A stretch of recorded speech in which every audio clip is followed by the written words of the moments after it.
They say every woman has a price, and in Copper Bend, Colorado, 1878, mine was $500 in gold. Standing on that auction platform with the autumn sun burning my shame into the dust, I heard men bidding for me like I was livestock. My father's gambling debts had finally caught up, and I was the payment. But then a stranger's voice cut through the crowd like a blade through silk. I'll pay it, every cent.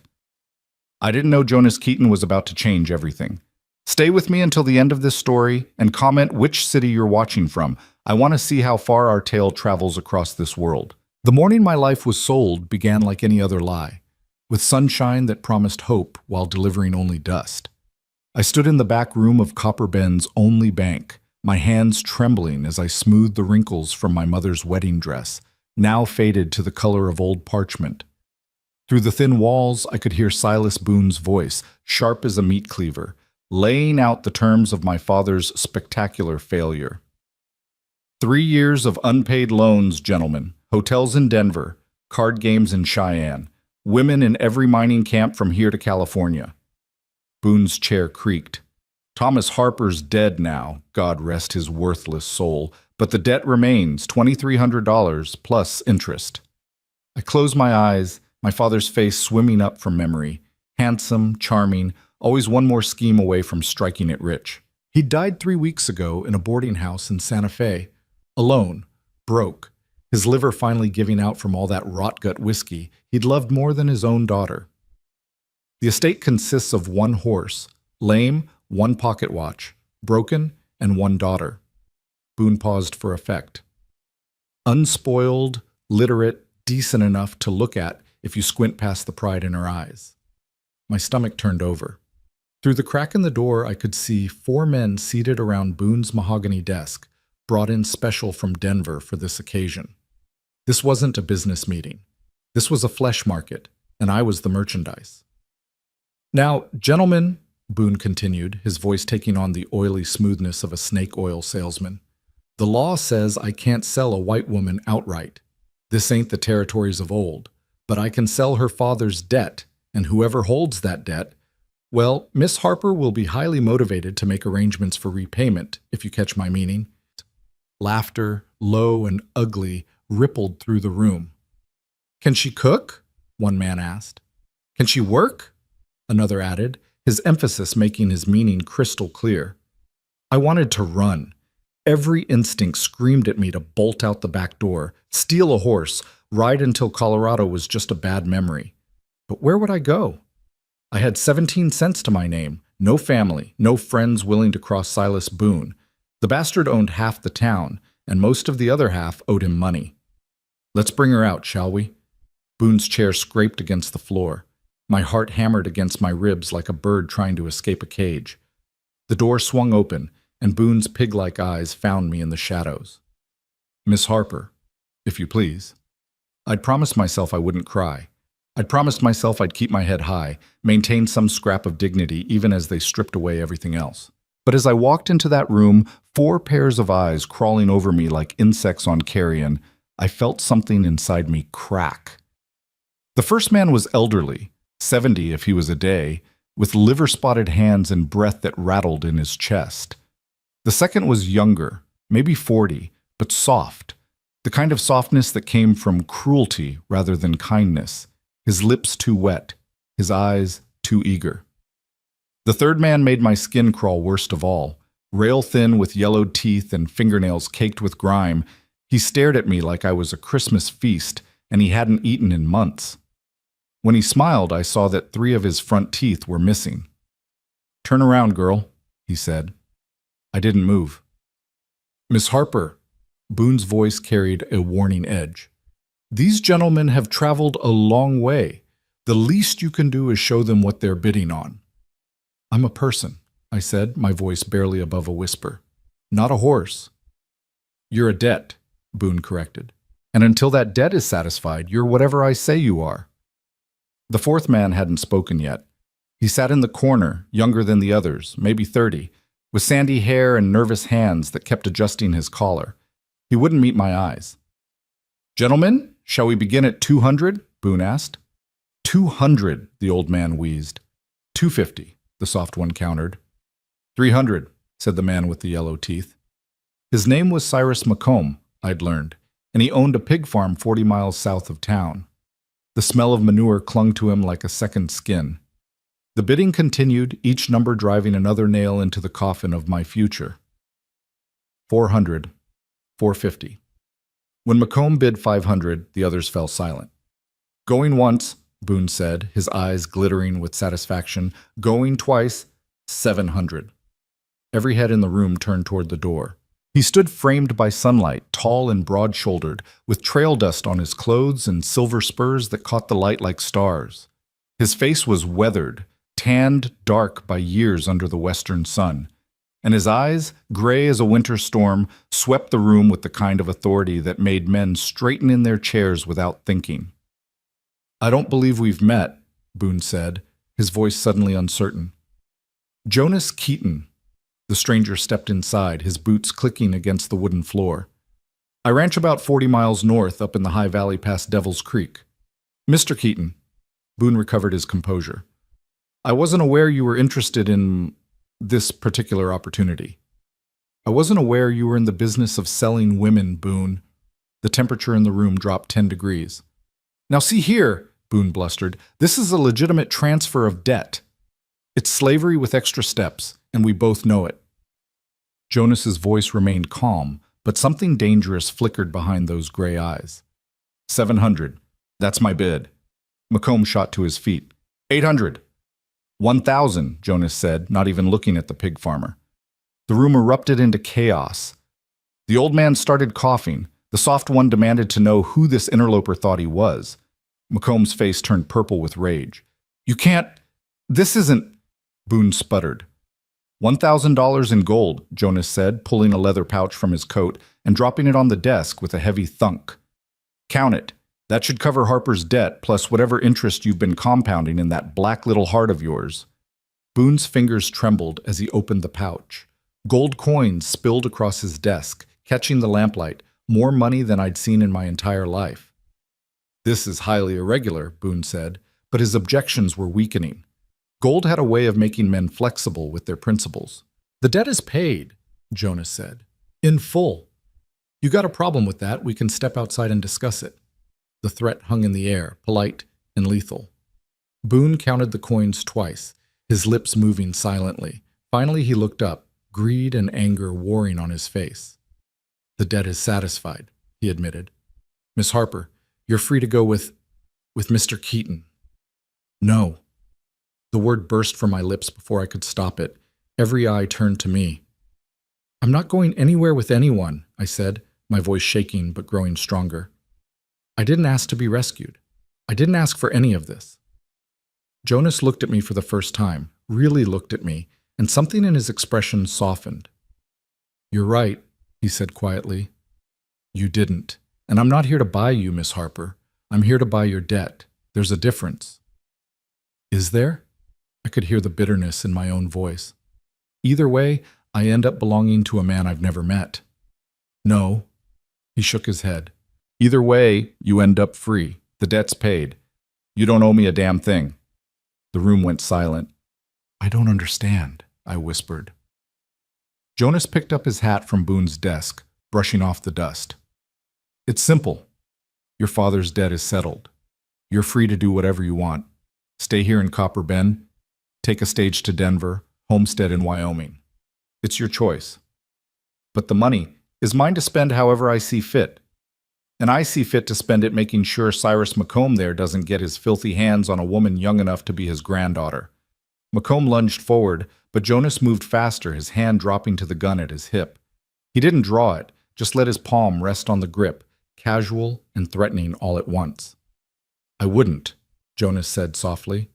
McComb froze, then spat on the floor and stormed out, slamming the door hard enough to rattle the windows. The other bidders followed, muttering and shooting dark looks back at Jonas. Only Boone remained, clutching his gold like a drowning man clutching driftwood.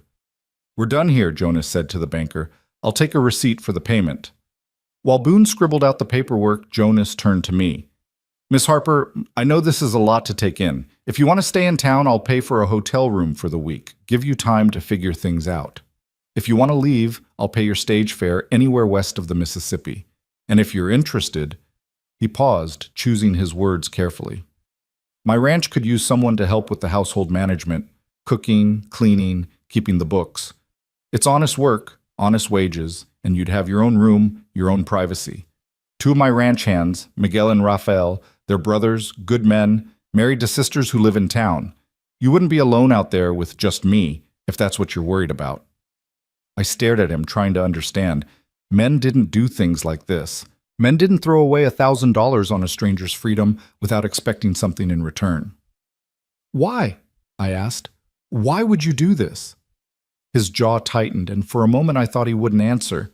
Then he said, "Because 10 years ago I was in a situation not too different from yours. Someone helped me when they didn't have to. I'm just passing it forward. Here." Boone shoved a piece of paper across the desk, his expression sour as vinegar. "Debt paid in full, signed and witnessed." Jonas folded it carefully and handed it to me. "This belongs to you." I took it with shaking hands, the paper feeling impossibly fragile, as if the slightest breeze might blow away my freedom. "I need time," I said. "To think." "Of course. I'm at the Silver Star Hotel, room 12. If you decide you want that job, meet me at the hotel tomorrow at dawn. If not—" he tipped his hat. "I wish you well, Miss Harper. Truly." Then he was gone, his boots echoing down the hallway, leaving me standing in Silas Boone's office holding a piece of paper that said I was free, but feeling more lost than I'd ever been in my life. I spent that afternoon walking the streets of Copper Bend, a ghost haunting the scenes of her former life. The dress shop where my mother used to buy her ribbons, closed now, the windows dark. The schoolhouse where I'd learned to read, now home to a saloon that opened at noon and never seemed to close. The church where my parents had married 26 years ago, still standing, but Father Morrison had died last winter, and the new minister was a fire and brimstone type who preached that poverty was God's punishment for sin. Maybe he was right. Maybe this was all punishment for my father's sins, or my own, or my mother's for dying and leaving me alone with a man who loved cards more than his own child. As the sun began to set, painting the mountains in shades of gold and crimson, I found myself at the edge of town, staring out at the vast emptiness of the Colorado Territory. Somewhere out there, Jonas Keaton had a ranch. Somewhere out there was a life that didn't involve Silas Boone or Cyrus McComb or the pitying looks of townspeople who'd watched me grow up and done nothing to stop my father from drinking away our future. But somewhere out there also meant trusting a stranger. It meant putting my life in the hands of a man I'd met for all of 15 minutes. Then again, what choice did I have? Stay in Copper Bend and hope that Boone didn't find another creative way to own me? Take the stage to Denver with no money, no prospects, no references? At least Jonas Keaton had kind eyes. At least he'd given me a choice. Shut. I knocked on the door of room 12 at the Silver Star Hotel, just as the first light of dawn painted the sky pink and orange. My carpet bag, containing everything I owned in the world, felt impossibly heavy in my hand. The door opened almost immediately, as if Jonas had been awake, waiting. "Miss Harper?"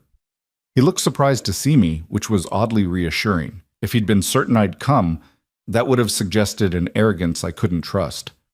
But this surprise, this hint of uncertainty in his eyes, made him seem more human, more real. "I'll take the job," I said, before I could lose my nerve. "If the offer still stands." "It does." He grabbed his own bag from inside the room. "I've got a wagon waiting at the livery. We can be to the ranch by noon if we don't dawdle." We walked through the empty streets together, our footsteps the only sound in the sleeping town. At the livery, a wagon stood ready, hitched to 2 sturdy horses. Jonas loaded our bags in the back with an efficiency that spoke of years doing such work. "You know how to ride?" he asked. "Some. My father taught me before—" I trailed off. "Before he got too fond of whiskey," Jonas finished, not unkindly. "Can you handle a wagon team?" "I think so." "Good. We'll trade off driving. It's a long haul and no sense in one of us getting too stiff." He helped me up onto the bench, a gesture of simple courtesy that somehow felt more intimate than it should. Then he climbed up beside me, took the reins, and clicked his tongue. The horses leaned into their harnesses, and just like that, we were leaving Copper Bend behind. For the first hour, neither of us spoke. The silence felt heavy, weighted with all the questions I wanted to ask, but didn't know how. Jonas seemed content with the quiet, his eyes on the road ahead, his hands steady on the reins. The landscape unfolded around us like a painting, rolling hills covered in prairie grass, stands of pine and aspen, distant mountains that seemed to touch the sky. I'd lived in Colorado my whole life, but I'd rarely left Copper Bend. Seeing all this space, all this beauty, I felt something in my chest loosen, just a little. "You asked me yesterday why I did it," Jonas said, suddenly, breaking the silence. "Why I paid your father's debt." I turned to look at him, but he kept his eyes on the road. 10 years ago, I was working on a cattle drive out of Texas. I was 19, stupid, thought I knew everything. We stopped in a town called Red River Station, and I got into a card game with some local men. He paused, adjusting his grip on the reins. Turned out they were cheating. When I called them on it, they didn't take kindly to the accusation, pulled knives, would have killed me right there in the saloon if an old-timer hadn't stepped in. What did he do? Paid them off. Bought my way out of the mess I'd gotten myself into. Cost him near about everything he had. Jonas finally looked at me. I asked him why, same as you asked me. Know what he said? What? He said, "Because someone has to be decent in this world, son. Might as well be me." Jonas's voice was soft with memory. I tried to pay him back, but he wouldn't hear of it. Said if I really wanted to square things, I should do the same for someone else someday. Help someone who needed it, no strings attached. And yesterday was that day, I said quietly. Yesterday was that day, he agreed. I'm not a saint, Miss Harper. I'm not even particularly good, but I'm trying to be decent. And selling women to pay their father's debts isn't decent, no matter how you dress it up in legal language. I thought about that for a long time, watching the scenery roll past. You can call me Evelyn, I said eventually. If we're going to be working together, Miss Harper seems a bit formal. The corner of his mouth quirked up. Jonas is fine for me. No Mr. Keaton needed. Jonas, I tested the name on my tongue. It felt strange, intimate in a way that made my heart skip. Can I ask you something? Shoot. Are you married? I should have asked before agreeing to come with you, but no, he said quickly. No, I'm not married. Never have been. Why not? You seem... I struggled for the right word. Stable, responsible. That's rare out here. He was quiet for so long I thought he wouldn't answer. Then, I was engaged once. Girl named Sarah, back in Texas.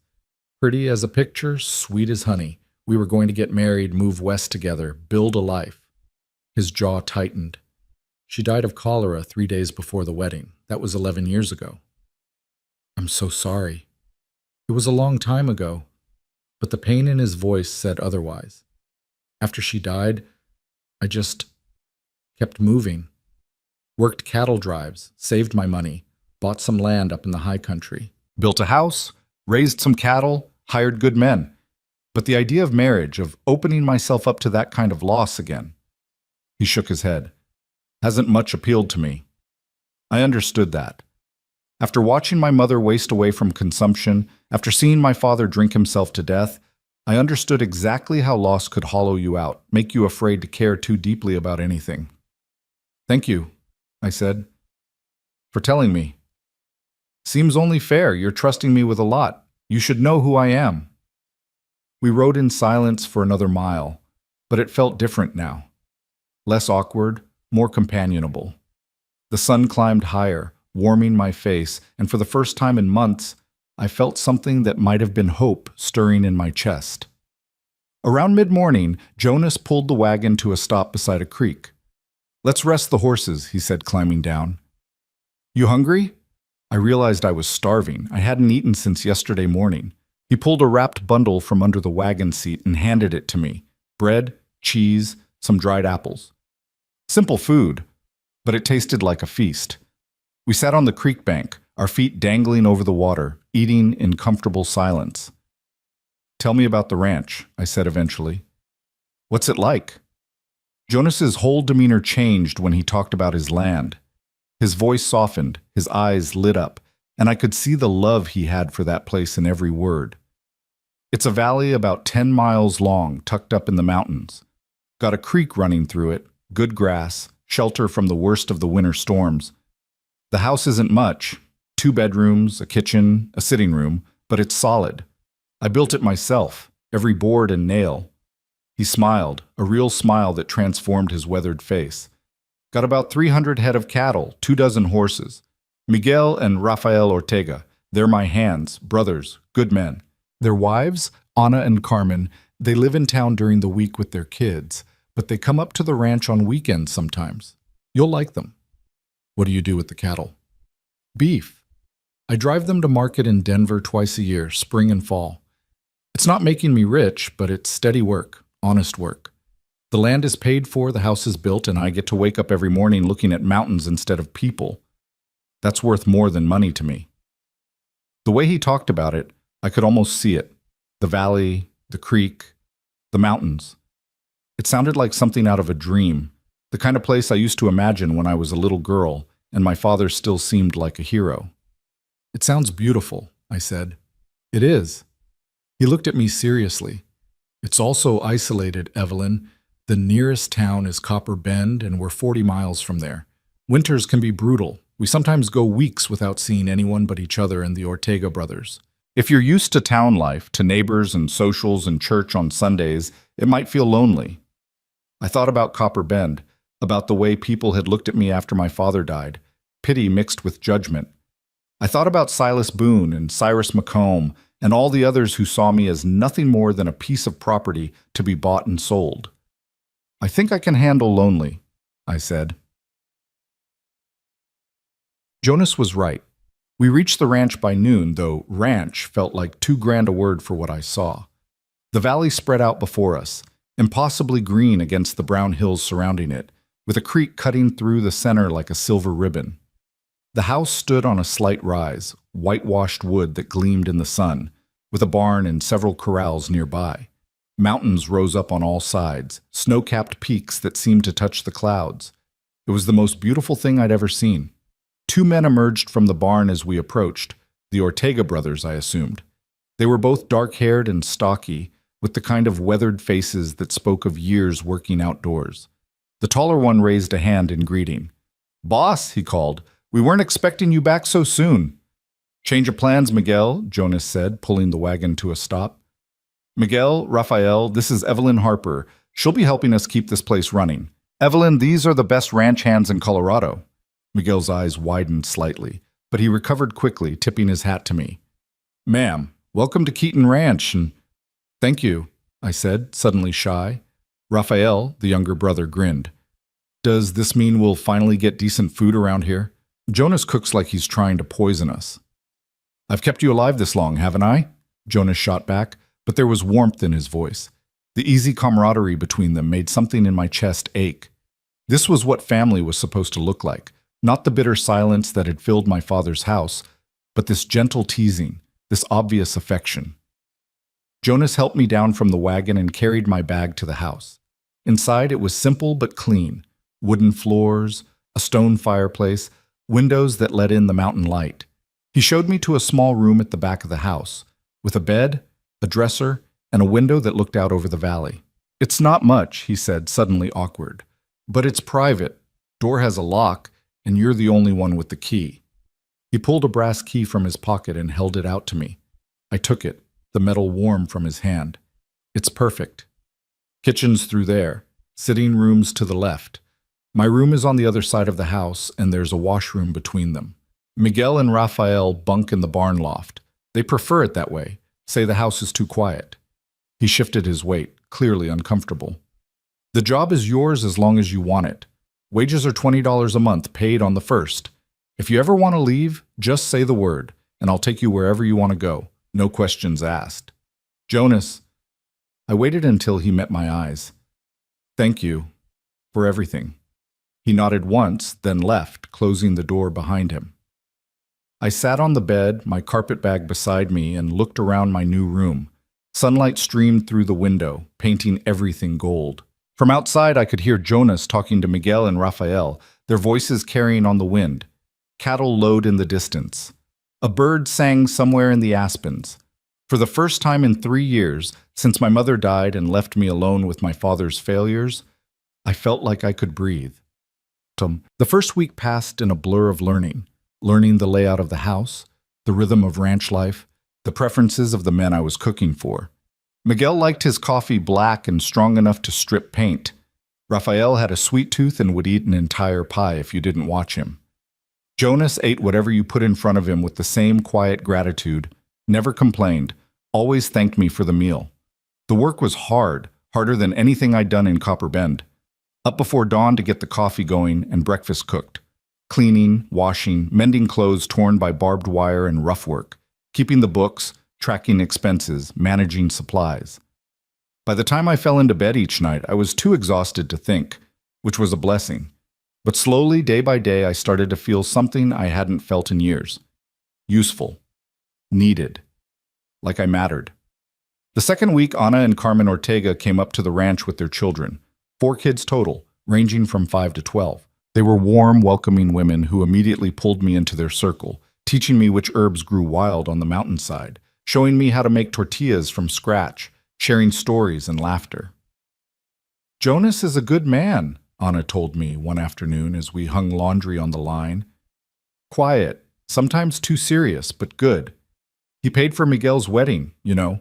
Wouldn't hear of accepting payment back. Said that's what friends do." I watched Jonas across the yard, teaching Anna's oldest son how to rope a fence post. The boy's lasso kept missing, but Jonas patiently retrieved it each time, adjusting the boy's grip, demonstrating again and again until the child finally got it right. The look of pure joy on that boy's face when the rope settled around the post made Jonas smile, a real, unguarded smile that transformed him. "He seems lonely," I said quietly. Anna looked at me with knowing eyes. "He is. Has been for a long time. Maybe that's changing now." I didn't ask what she meant. I wasn't sure I wanted to know.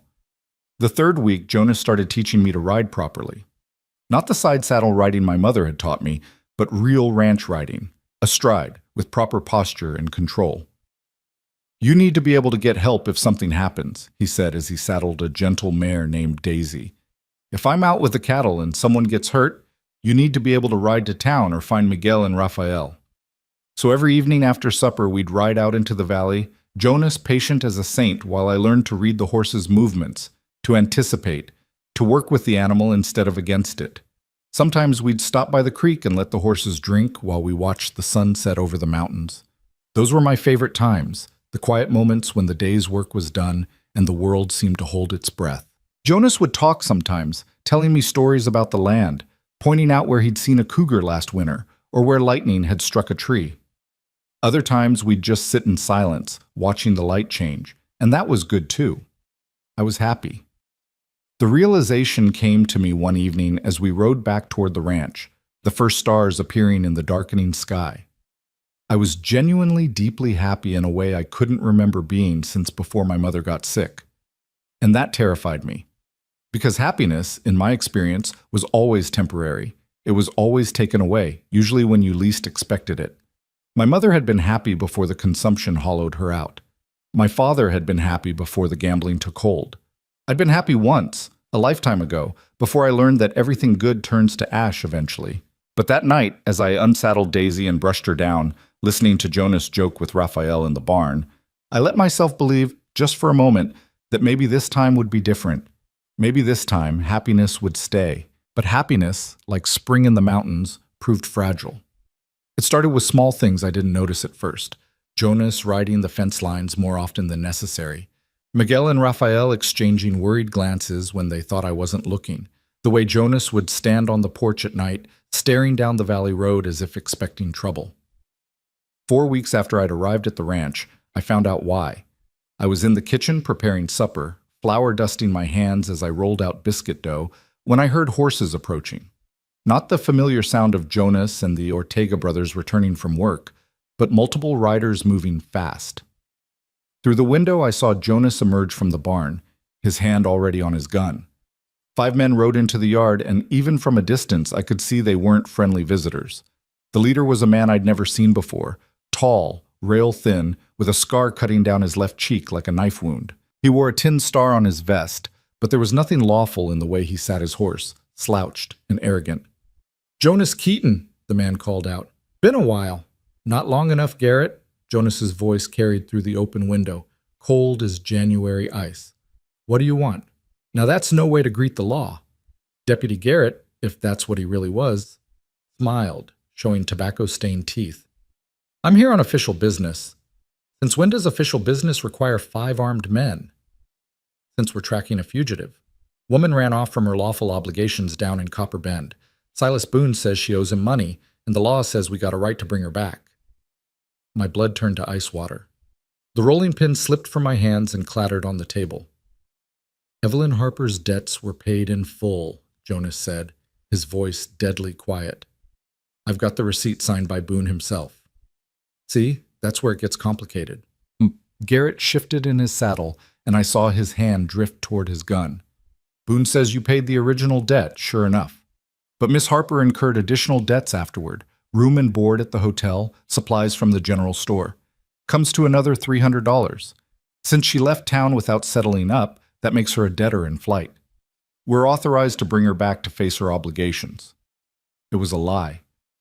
I'd stayed at the hotel one night, paid for by Jonas. I'd bought nothing from the general store. But from the way Garrett smiled, from the way his men fanned out to surround the house, I knew the truth didn't matter. Boone wanted revenge, and he'd found men willing to deliver it. Miguel and Rafael had emerged from the barn, positioning themselves on either side of Jonas. 3 men against 5, and me standing in the kitchen like a deer frozen by torchlight. "She's not going anywhere," Jonas said.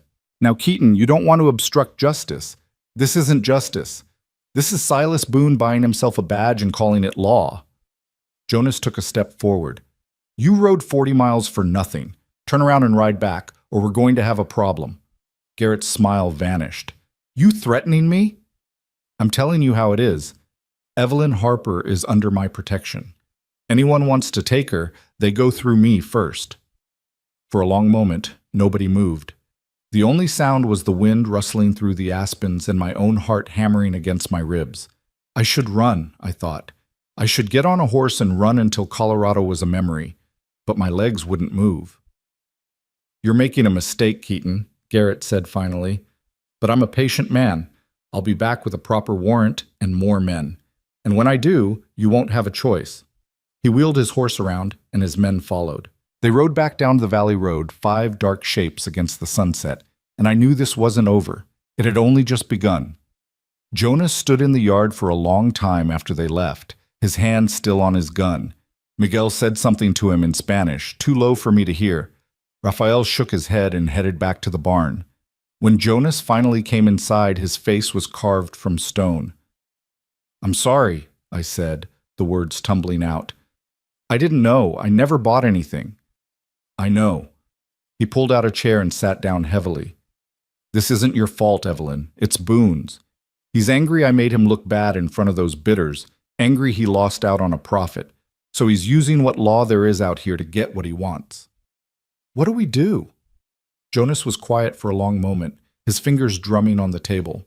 "Tomorrow, I'm riding to Copper Bend to see Judge Morrison. He's the only honest lawman within 100 miles. If I can get him to issue a statement that your debts are satisfied, that might stop this before it goes any further." "And if it doesn't?" He met my eyes, and what I saw there made my stomach clench. "Then we deal with it when it comes." That night I couldn't sleep.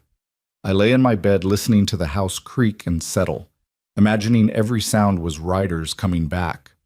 Around midnight, I heard footsteps in the hallway, Jonas pacing.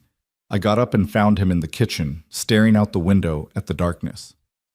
"You should be asleep," he said without turning around. "So should you." He smiled grimly. "Sleep's overrated." I moved to stand beside him, and for a while we both stared out at the night. The moon was nearly full, painting the valley in shades of silver and shadow. It was beautiful and terrible at once, this wild country that gave with one hand and took with the other. "Why are you doing this?" I asked quietly. "You could tell them to take me. You could wash your hands of this whole mess. Instead, you're risking everything, your ranch, your life, for someone you barely know." Jonas turned to look at me, and in the moonlight, his face seemed younger, more vulnerable. You remember what I told you about the man who saved me in Red River Station? He said someone has to be decent. He said something else, too, something I didn't tell you before.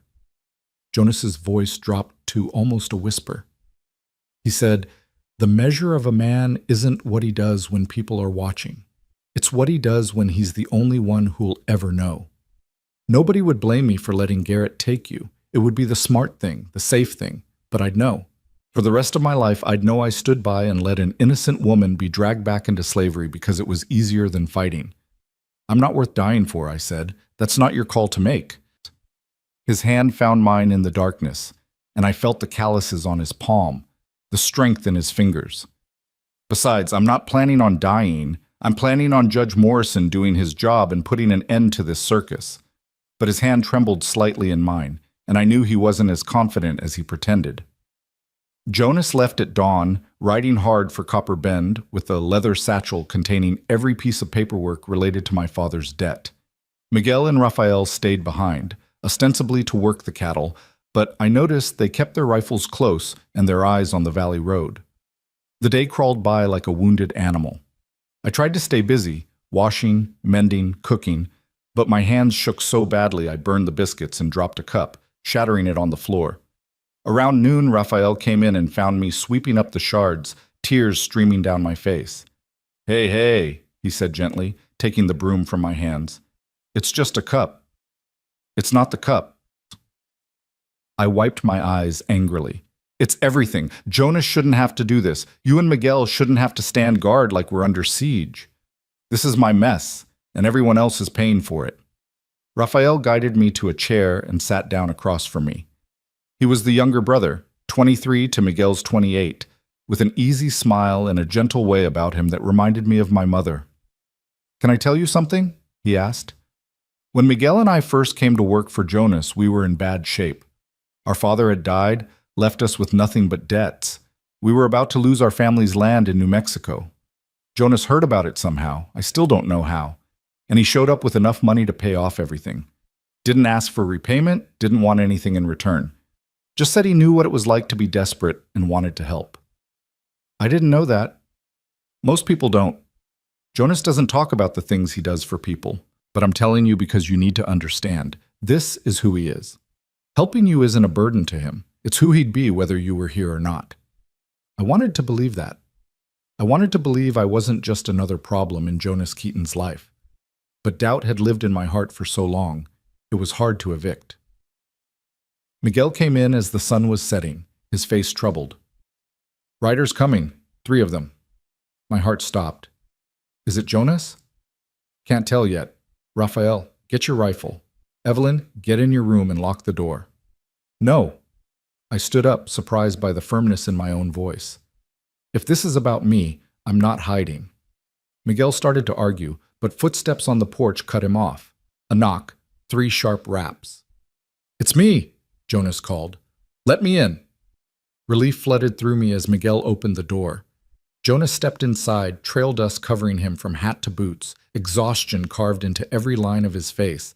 But it was the 2 people behind him that made me gasp.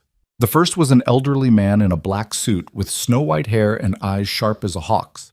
Judge Morrison, I assumed. The second was a young man, maybe 25, with sandy hair and blue eyes, and a face I'd seen every day for the first 18 years of my life. "Cal?" I whispered. My brother stood in the doorway of Jonas's ranch house, and for a moment I thought I was dreaming. Cal Harper, who'd left home 6 years ago to try his luck in the California goldfields. Cal, who'd written faithfully for the first 2 years, then less and less, until the letters stopped altogether. Cal, who I'd assumed was dead, or had simply forgotten about the sister he'd left behind. "Evie." His voice broke on my name, and then I was running, and he was catching me, lifting me off my feet the way he used to when I was small. "God, Evie, I thought I'd lost you." I was crying, unable to speak, holding on to him like he might disappear if I let go. Over his shoulder I saw Jonas watching us with something soft in his eyes, and I realized he'd gone looking for my brother. Somehow, Jonas had found Cal and brought him here. When I could finally speak, the words came out in a rush. "Where have you been? Why did you stop writing? Did you know about Father?" I know everything. Cal set me down, his hands on my shoulders. Let me explain, but first, he turned to Jonas and Judge Morrison. Thank you, both of you. I don't know how to repay. You can repay me by telling your sister what you told me, Jonas said. She deserves to hear it. We sat around the kitchen table, me, Cal, Jonas, the Ortega brothers, and Judge Morrison. I made coffee with shaking hands while Cal gathered his thoughts. I left for California because Father was getting worse, Cal began, his voice heavy with old guilt. The drinking, the gambling. I couldn't watch it anymore. I thought if I could strike gold, make enough money, I could come back and save you both. But the gold fields, he shook his head, they eat men alive. I spent 3 years breaking my back for nothing, living in camps where men killed each other over imagined slights. I wrote when I could, but mail is unreliable out there. Half the letters never made it through. What happened? I asked. Why did you stop writing altogether? A mine collapsed, buried 16 men, including the fellow who had my last letter to you in his coat pocket. Cal's voice went flat. I was supposed to be in that tunnel. Should have been. But I'd stayed topside to fix some equipment. After that, I couldn't write and tell you I was alive when good men weren't. Felt wrong somehow. Felt like I'd used up all my luck and didn't deserve any more. So what changed? Jonas asked quietly. I finally struck a small vein of silver last spring.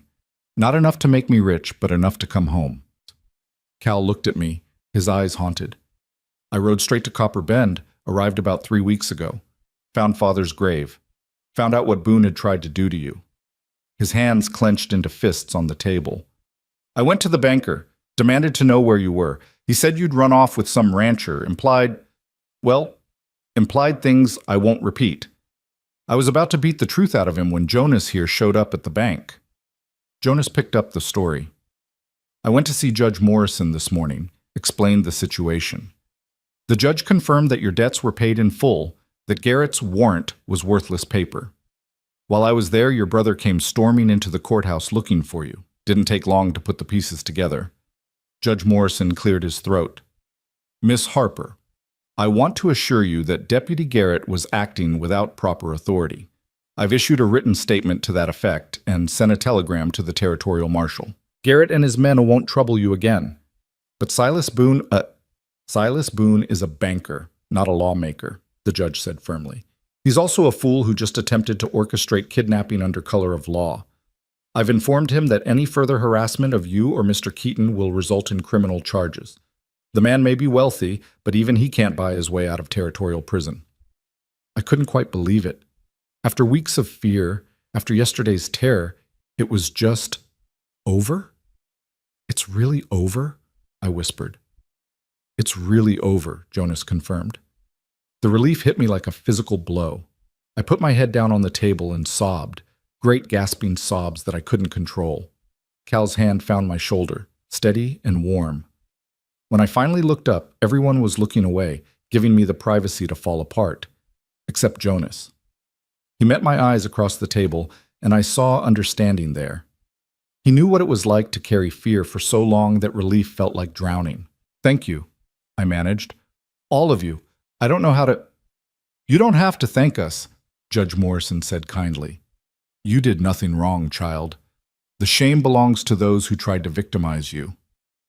After the judge left, riding back to Copper Bend with Miguel as an escort, Cal, Jonas, Raphael, and I stayed up late into the night talking. Cal told stories of California, of the hard men and harder work, of the strange beauty of the Pacific coast. I told him about Mother's last days, about Father's decline, about the auction that had nearly destroyed me. Jonas said little, but I could feel him listening, absorbing every word. Around midnight, Raphael excused himself to get some sleep. Cal began to nod off in his chair, exhausted from hard writing. There's a spare bunk in the barn loft, Jonas offered. Not much, but it's dry and warm. Cal stood, swaying slightly. I'd sleep on rocks and call it luxury after some of the places I've been. He turned to me, pulling me into a fierce hug. I'm not leaving again, Evie, not ever. I'm staying right here in Colorado, close enough to see you whenever I want. You can stay here, I said impulsively, then looked at Jonas. If that's all right? Jonas nodded. Always use another good hand on a ranch. If Cal wants work, it's his. My brother's eyes went bright. I'd be honored. After Cal stumbled off to the barn, Jonas and I were alone in the kitchen. The house was quiet except for the ticking of the clock and the wind outside. I should have gone to bed. I should have let the exhaustion pull me under, but I couldn't seem to move. You found him, I said softly. You went to Copper Bend to see the judge, but you also went looking for my brother. Seemed like the thing to do. Jonas stood and began banking the fire in the stove. I remembered you mentioning once that he'd gone to California. Asked around town, found out he'd been back for a few weeks, staying at the boarding house. Tracked him down and explained the situation. You didn't have to do that. I know. He straightened, firelight casting shadows across his face. But I wanted to. You deserve to have family beside you. Something in the way he said it made my breath catch. In the flickering light, with his guard down, Jonas looked almost vulnerable. And I realized, with a clarity that shocked me, that somewhere along the way, between the biscuits and the riding lessons and the quiet evenings watching the sunset, I'd stopped seeing him as just my employer. I'd started seeing him as something more. The realization terrified me. I wasn't supposed to feel this way. I'd come here for safety, for honest work, not to develop feelings for a man who'd made it clear he wasn't interested in marriage, in opening himself up to loss again. Good night, Jonas, I said quickly, too quickly. Thank you for everything, you. I fled to my room before he could answer, before the emotions swirling in my chest could betray themselves on my face. But as I lay in bed that night, I couldn't stop thinking about the way his hand had trembled in mine the night before, about the softness in his eyes when Cal and I reunited, about the quiet strength that seemed to radiate from him like heat from a fire. I was falling for Jonas Keaton, and I had no idea what to do about it. The next few days settled into a new rhythm. Cal proved to be a natural with horses and cattle, picking up ranch work as if he'd been born to it. He and the Ortega brothers became fast friends, their laughter often echoing across the valley. Having my brother close felt like getting back a piece of myself I'd thought lost forever. But it also complicated things. Because Cal, protective as always, had noticed the way I looked at Jonas. And he had opinions. He's a good man, Cal said one afternoon as we walked along the creek, ostensibly checking for beaver dams, but really just talking. But Evie, you need to be careful. Careful of what? Of getting too attached. Jonas Keaton is married to this ranch. I've seen the way he works, sunrise to sunset, every day, never taking time for anything but the land and the cattle. There's no room in that life for romance.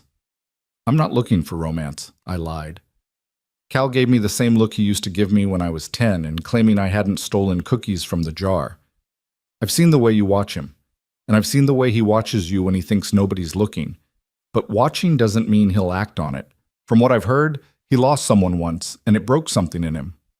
I know about Sarah. Then you know why I'm worried. Cal stopped walking and turned to face me. I just got you back, Evie. I don't want to see you hurt. I can take care of myself. I know you can, but hearts don't always listen to sense. He was right, of course. Hearts were foolish, reckless things that leaped without looking and paid the price later. Mine had already jumped off the cliff. It was just a matter of time before it hit the ground. A week after Judge Morrison's visit, Ana and Carmen Ortega came to the ranch with news that set the valley buzzing with excitement. There was to be a barn dance in Copper Bend, a celebration of the fall harvest. Everyone from 50 miles around would be there, with music and food and dancing until dawn. You must come, Ana insisted, grabbing my hands. All of you. It's been too long since we had something to celebrate. Miguel and Rafael were immediately enthusiastic. Cal grinned and said it sounded like a fine time. But Jonas hesitated. I don't much care for town gatherings, he said.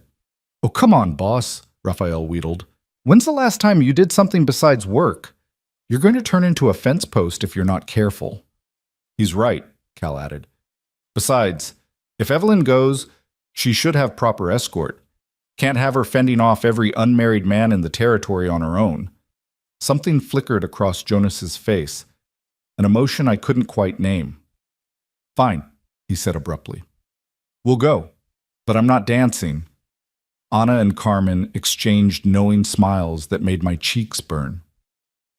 The night of the dance, I put on my mother's dress, the good one, dark blue with lace at the collar, that I'd been saving for a special occasion that never seemed to come. I'd washed and curled my hair, pinched my cheeks for color, and even borrowed a bit of Carmen's rose water perfume. Standing in front of the small mirror in my room, I barely recognized myself. When I emerged from my room, I found Cal, Miguel, and Rafael already waiting by the wagon, scrubbed clean and dressed in their best. But it was Jonas who made my breath catch.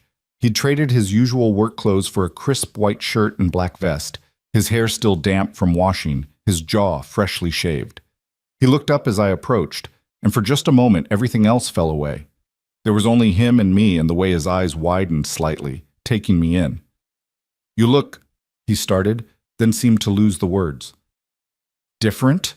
I supplied, suddenly self-conscious. "Beautiful," he finished quietly. The word hung in the air between us, heavy with meaning. Cal cleared his throat loudly, breaking the spell. "We should get going," my brother said.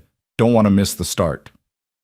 The ride to Copper Bend felt longer than usual, or maybe I was just hyper-aware of Jonas sitting beside me on the wagon bench, his shoulder occasionally brushing mine as we hit ruts in the road.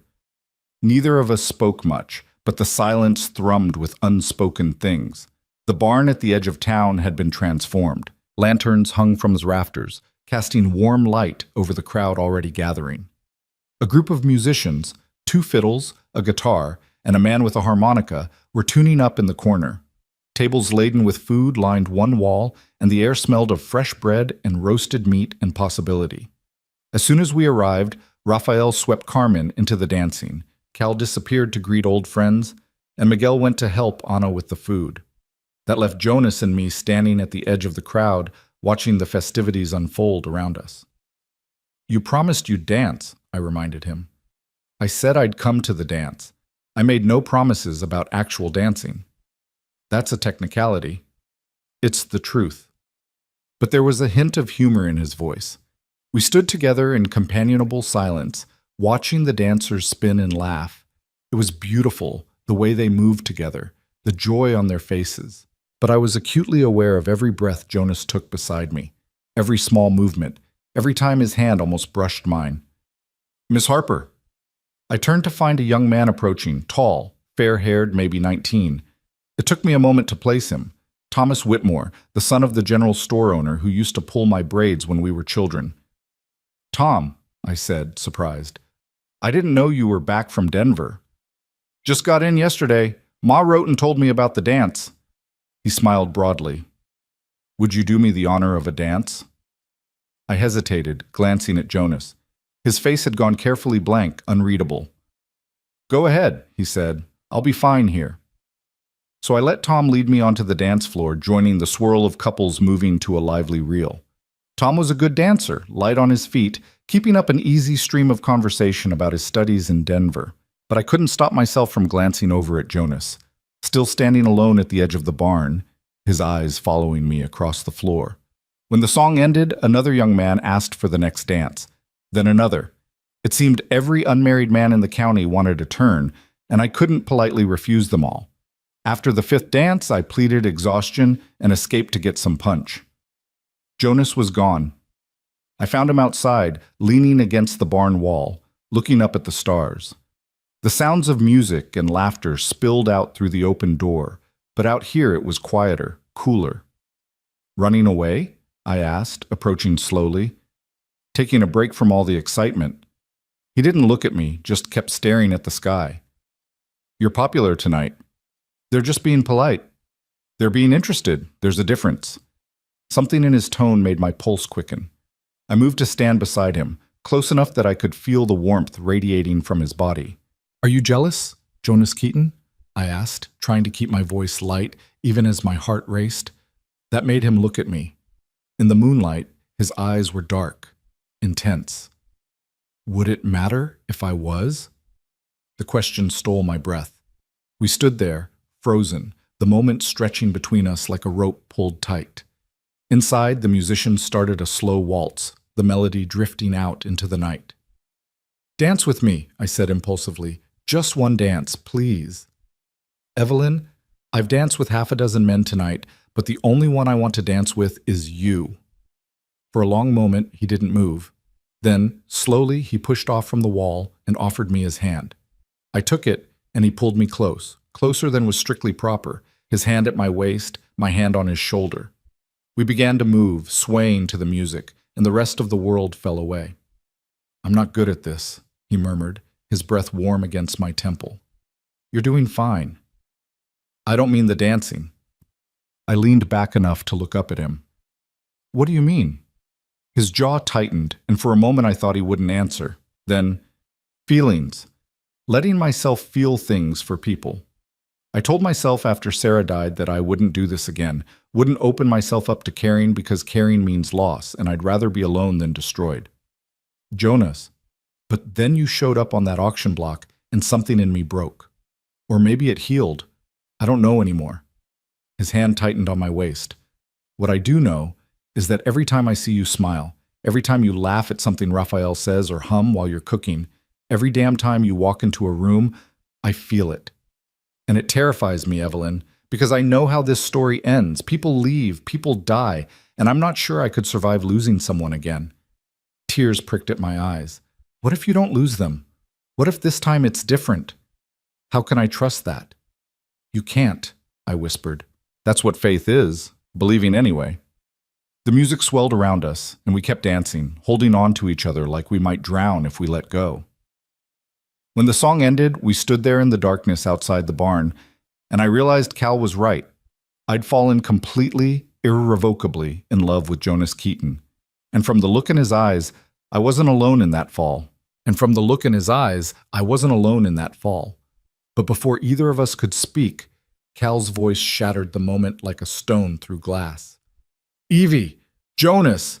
He burst through the barn door, his face pale in the lamplight spilling from behind him. "We've got trouble."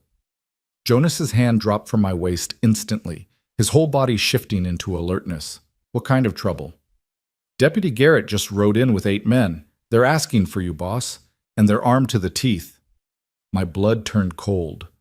"But Judge Morrison said—" "I don't think Garrett gives a damn what the judge said." Cal grabbed my arm. "Come on. We need to get you out of here." But it was too late. The music inside the barn had stopped, replaced by the sound of boots on wooden floors and worried murmurs. Through the open door, I could see the crowd parting as Garrett and his men pushed through, their hands on their guns, their faces hard as flint. "There you are, Keaton," Garrett's voice carried across the sudden silence. "Been looking for you." Jonas stepped in front of me, his body a shield. "I thought we settled this, Garrett. Judge Morrison made it clear." "Judge Morrison's an old fool living in the past." Garrett spat tobacco juice on the clean barn floor, making several women gasp in outrage. "New territorial governor just got appointed, and he's bringing new rules. Seems Silas Boone has friends in high places, friends who don't appreciate vigilante ranchers interfering with legal debt collection." "Legal?" Miguel appeared at Jonas's side, Raphael flanking his other side, Cal moving to stand with them. "There's nothing legal about what you're doing." "That's where you're wrong, boy." Garrett pulled a folded paper from his vest. "This here's a writ of attachment signed by the new territorial secretary himself. Miss Evelyn Harper is to be remanded into custody pending resolution of her outstanding debts. Anyone interfering with the execution of this writ will be charged with obstruction and conspiracy." The paper might as well have been a death warrant. I felt the weight of every eye in the barn turning toward me, some sympathetic, others calculating. The good people of Copper Bend might not like Silas Boone, but they liked bucking territorial authority even less. "Let me see that." Jonas held out his hand. Garrett smirked and handed over the writ. Jonas read it carefully, his face growing darker with each line. Finally, he looked up, and what I saw in his eyes made my stomach drop. "This is legitimate," he said quietly. "Signed and sealed 3 days ago in Denver." "Told you." Garrett's smile was a slash of yellow teeth. "Now, Miss Harper, you can come peaceful-like, or we can do this the hard way. Your choice." "She's not going anywhere." Jonas's voice was steel-wrapped in velvet. "This writ gives you authority to collect a debt, not to arrest her. If Boone wants his money, I'll pay it. Right here, right now." "Already paid once, Keaton. How many times you planning to buy this girl?" The crude implication hung in the air, ugly and deliberate. I felt my face burn with shame, but Jonas didn't flinch. I'm planning to pay as many times as it takes to keep her out of Boone's hands. Name your price. Garrett's smile widened. Can't. This writ requires her presence in Copper Bend for a formal accounting of debts. Could be 300, could be 3,000. Won't know until we get her back to town and Boone tallies everything up. It was a trap, and we all knew it. Boone would keep inventing debts, keep dragging this out, until either Jonas ran out of money or something worse happened. Then I'll come to town with her, Jonas said. I'll stand witness to this accounting. Writ says I take her into custody. Doesn't say anything about tagalongs. Garrett jerked his chin at his men. Boys, collect the lady. 3 of Garrett's men started forward. Miguel and Rafael moved to intercept them, hands dropping to their guns. The barn erupted into chaos, women screaming, men shouting, everyone scrambling to get away from what was about to become a bloodbath. Stop! The voice that rang out wasn't mine, wasn't Jonas's, wasn't any voice I expected. It was Tom Whitmore's father, stepping out from the crowd. Henry Whitmore was a portly man with mutton chop whiskers and a reputation for being careful with both his money and his words. But now he stood between Garrett's men and us, his face red with anger. You come into my town, into our celebration, and threaten our people? Henry's voice shook with rage. I don't care what paper you're waving around, deputy. This is wrong, and everyone here knows it. Get out of the way, old man, Garrett snarled. No. Henry planted his feet. And I'm not alone in that sentiment. Is this how we do things now? Allow men like Silas Boone to use territorial authority to settle personal vendettas? Murmurs of agreement rippled through the crowd. I saw other men stepping forward, the blacksmith, the hotel owner, even old Father Morrison's replacement, a young priest named Father Daniels. Mr. Garrett, Father Daniels said, his voice calm but firm. I think you'll find that the people of Copper Bend are not as easily intimidated as you might believe. Miss Harper has committed no crime. Her debts, if they truly exist, are a civil matter, not a criminal one. Taking her by force makes you no better than a kidnapper. This is territorial business, Garrett growled, but uncertainty flickered in his eyes.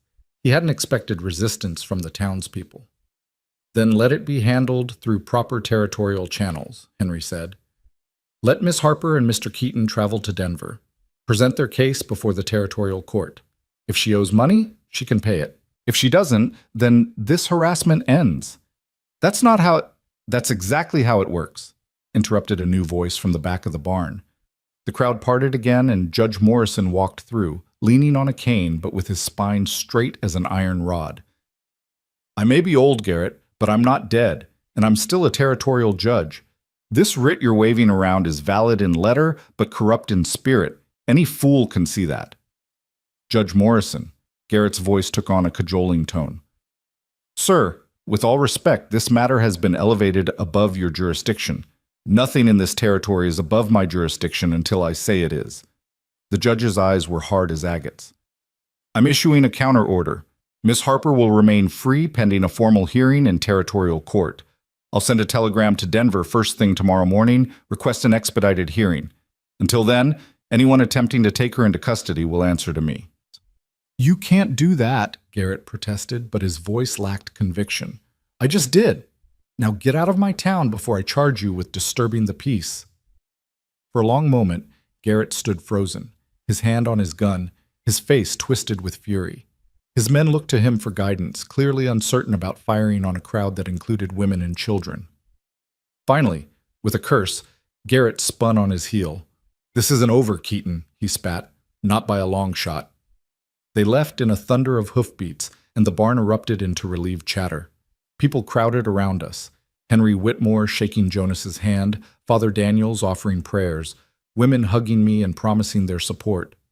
But through it all, I felt numb, disconnected, as if I were watching it all happen to someone else. Judge Morrison pulled Jonas and me aside into a quiet corner. That bought us some time, the judge said quietly. But not much. Garrett was right about one thing. The new territorial administration is corrupt as a rotten tooth. They've sold favors to every wealthy man in Colorado, and Boone's near the top of that list. When this goes to court in Denver, you'll need more than truth on your side. You'll need proof, documentation, witnesses. I have receipts, Jonas said. Proof that I paid Harper's original debts in full. That's a start, but it won't be enough. Boone will claim new debts, fabricate records, buy testimony from anyone willing to lie for money. The judge sighed heavily. You need to find people who'll speak against Boone, expose his corruption. It won't be easy. He's got half the territory under his thumb. Then we'll find the other half, I said, surprised by the strength in my own voice. There have to be others he's hurt, other people who'd testify if they knew they weren't alone. Judge Morrison looked at me with something like respect. You're brave, child, but bravery doesn't always win the day. Maybe not, Jonas said, his hand finding mine. But it's a damn good start. We rode back to the ranch in silence, the wagon full of people but empty of words. Cal sat in the back with Miguel and Rafael, all three men armed and alert, watching the darkness for threats. Jonas drove, his jaw tight, his eyes scanning the road ahead. And I sat beside him, trying not to think about what might happen in Denver, trying not to imagine being dragged back to Copper Bend in chains. When we finally reached the ranch, everyone was too keyed up to sleep. We gathered in the kitchen, and Jonas pulled out a bottle of whiskey he kept for medicinal purposes. Even I took a sip, choking on the burn but grateful for the warmth that spread through my chest. We need a plan, Cal said, pacing the kitchen like a caged animal. We can't just wait for this hearing and hope for the best. The judge is right, Miguel agreed. We need evidence, witnesses. People who've been hurt by Boone and are willing to say so publicly. I know someone, Rafael said slowly. Remember Diego Martinez? Used to own the saddle shop in Copper Bend before it burned down last year? The fire that Boone blamed on faulty lamp oil? Jonas asked. That's the one. Except Diego swore it wasn't an accident, swore someone said it deliberately after he refused to sell his property to Boone for pennies on the dollar. Nobody believed him, figured he was just looking for someone to blame for his bad luck. Where is he now? I asked. Working at a tannery in Pueblo. Bitter as hell about what happened, but scared to speak up. If we could convince him? It's not enough, Jonas interrupted. One man's testimony against Boone's money and influence? We need more. We talked long into the night, making lists of people who might help, people who'd suffered under Boone's schemes. The more we talked, the clearer it became just how deeply the banker's corruption ran. He'd foreclosed on properties under questionable circumstances, called in loans early when people couldn't pay, charged interest rates that bordered on usury. But he'd been careful, always working within the letter of the law, if not its spirit, and people were too afraid of his power to challenge him. As dawn began to paint the sky pink and gold, Cal finally voiced what we were all thinking. What if we can't find enough evidence? What if Boone's bought enough people that the truth doesn't matter? Nobody answered. The question hung in the air, heavy and terrible.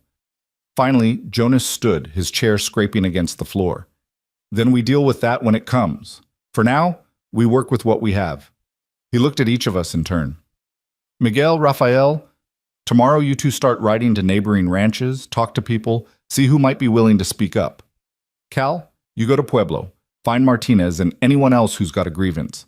I'll stay here with Evelyn and go through every scrap of paper I have, build a timeline of payments and receipts. What about me? I asked. What can I do? Jonas met my eyes, and something in his expression made my breath catch. You survive this. That's what you do. You keep being brave, keep being strong, and you survive. The words felt like a promise and a prayer all at once. After the others finally went to catch a few hours of sleep, Jonas and I remained in the kitchen, surrounded by papers and empty coffee cups. The sun was fully up now, streaming through the windows, painting everything in shades of gold. I'm sorry, Jonas said quietly, not looking at me. I thought paying your father's debts would end this. I never imagined Boone would be so vindictive, would twist the law itself to get revenge. This isn't your fault, isn't it? If I just let things be, let you handle it your own way, I'd be in Cyrus McComb's pig farm right now if I was lucky. I reached across the table and took his hand. You saved me, Jonas. Whatever happens in Denver, whatever Boone tries to do, that doesn't change. He looked down at our joined hands, his thumb tracing circles on my palm. When I saw Garrett's men moving toward you in that barn, when I thought they might take you away, His voice went rough. I realized something. This isn't about doing the decent thing anymore. This isn't about paying forward some old debt or being a good man. What is it about? He raised his eyes to mine, and what I saw there made my heart stop and race all at once. It's about you. It's about the fact that somewhere between the auction block and tonight, I fell in love with you, Evelyn Harper. And I'm not letting anyone take you away from me. Not Garrett, not Boone, not the whole damn territorial government. I couldn't breathe, couldn't think, could only stare at him as his words washed over me like a wave. I know the timing is terrible, he continued, a rueful smile touching his lips. I know we're in the middle of a crisis, and this is probably the last thing you need to hear right now. But I watched you dance with all those men tonight, and I realized I couldn't keep pretending I didn't feel this way. Life's too short and too uncertain to waste time lying to ourselves. Jonas. His name came out as barely more than a whisper. I love you too. I think I've loved you since that day you paid my debt and told me I was free. The smile that broke across his face was like sunrise after a long night. He stood, pulled me to my feet, and for a moment we just looked at each other, the kitchen full of golden light and possibility. Then he cupped my face in his hands, his touch gentle as if I might break, and kissed me. It was nothing like the kisses in the romantic novels my mother used to read. It was better, real and warm and tasting faintly of coffee and hope. His arms came around me, pulling me close, and I wrapped my arms around his neck, holding on like he was the only solid thing in a spinning world. When we finally broke apart, both breathing hard, Jonas rested his forehead against mine. Whatever happens in Denver, he said quietly, whatever we have to face, we face it together. You're not alone anymore, Evelyn. Not ever again. Together, I agreed and sealed it with another kiss. A polite cough from the doorway made us spring apart. Cal stood there, looking exhausted and amused in equal measure. Morning, my brother said, fighting a grin. Hope I'm not interrupting anything important. Just planning how to take down a corrupt banker, Jonas said, his hand still on my waist. You know, typical breakfast conversation. Cal laughed, and the tension that had been building since the barn dance finally cracked. We spent the rest of the morning going through Jonas's records, documenting every payment, every transaction. Miguel and Rafael left after breakfast, headed to neighboring ranches to sound out potential allies. Cal prepared to ride to Pueblo, promising to return within 3 days with Martinez or anyone else who'd talk. By noon, it was just Jonas and me left at the ranch, surrounded by paperwork and the enormity of what we were up against. I was copying receipts onto clean paper. We needed duplicates in case something happened to the originals. When Jonas suddenly cursed. What's wrong? I looked up to find him staring at a letter, his face pale. This is from my bank in Denver, dated 2 weeks ago. He handed it to me with shaking hands. They're calling in my ranch loan. Full payment due in 30 days, or they'll foreclose. I scanned the letter, my heart sinking with each line. Jonas had taken out a loan 3 years ago to expand his herd, to be paid back over 5 years with modest interest. He'd never missed a payment, was actually ahead of schedule. But now the bank was demanding full repayment immediately, citing some obscure clause about their right to accelerate the loan at their discretion. This has Boone's fingerprints all over it, I said. He must have connections at your bank, convince them to call the loan. It's legal, Jonas said dully. The clause is right there in the original contract. I just never imagined anyone would actually invoke it. He ran his hands through his hair. I don't have that kind of money, Liquid. Most of my capital is in cattle and land. Even if I sold everything, I couldn't get it together in 30 days. The implications crashed over both of us like a cold wave. Boone wasn't just coming after me anymore. He was coming after Jonas too, punishing him for interfering, for being decent in a world that rewarded cruelty. We fight it, I said firmly. We go to Denver, present your payment history, expose this for what it is, retaliation. And if we lose? If the court sides with the bank? Jonas's voice was hollow. I lose everything, Evelyn. The ranch, the land, years of work. Miguel and Rafael lose their jobs. Cal loses the home he just found. Then we start over somewhere else, I said, moving to stand in front of him, taking his face in my hands and making him look at me. We start over together, and we build something new. Because that's what people do when the world tries to break them. They build something stronger from the pieces. He pulled me close, burying his face in my hair. I could feel his heart hammering against my chest, could feel the tremor running through him. Jonas Keaton, who'd been so strong for me, who'd faced down armed men without flinching, was finally letting himself be vulnerable. "I'm scared," he whispered. "I haven't been this scared since Sarah died, because now I have something to lose again. I have you." "And I have you," I whispered back, "which means we're not fighting this alone." We stood there in the kitchen, holding each other while the afternoon light shifted across the floor and the enormity of our situation settled over us like snow. Outside, cattle lowed in the distance. A hawk cried somewhere over the valley. The world kept turning, indifferent to human struggles, and we held each other and tried to find the courage for what was coming. That evening, as we sat on the porch watching the sun set over the mountains, Jonas told me stories about building the ranch, how he'd camped in a tent that first winter while he cut logs for the house, how he'd broken 2 ribs when a half-wild horse threw him into a fence post, how he'd almost given up a dozen times but kept going because giving up meant admitting Sarah's death had broken him beyond repair. "This place saved my life," he said quietly, gesturing at the valley spread out before us. "After Sarah died, I was drowning in grief and guilt. Guilt that I was alive and she wasn't, that I got to keep living while she turned to dust.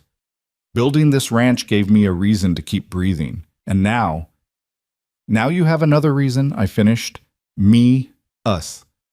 Whatever future we can build together." He took my hand, lacing his fingers through mine. "When we win this, and we will win, because I refuse to believe any other outcome, I want to marry you, Evelyn. Not because I'm trying to protect you, not because it's the decent thing to do, but because I can't imagine spending another day without knowing you're mine and I'm yours." Tears pricked at my eyes. "That sounds like a proposal, Mr. Keaton." "It is." He turned to face me fully, his gray eyes intense in the fading light. "I don't have a ring yet, and God knows this is terrible timing, but I need you to know.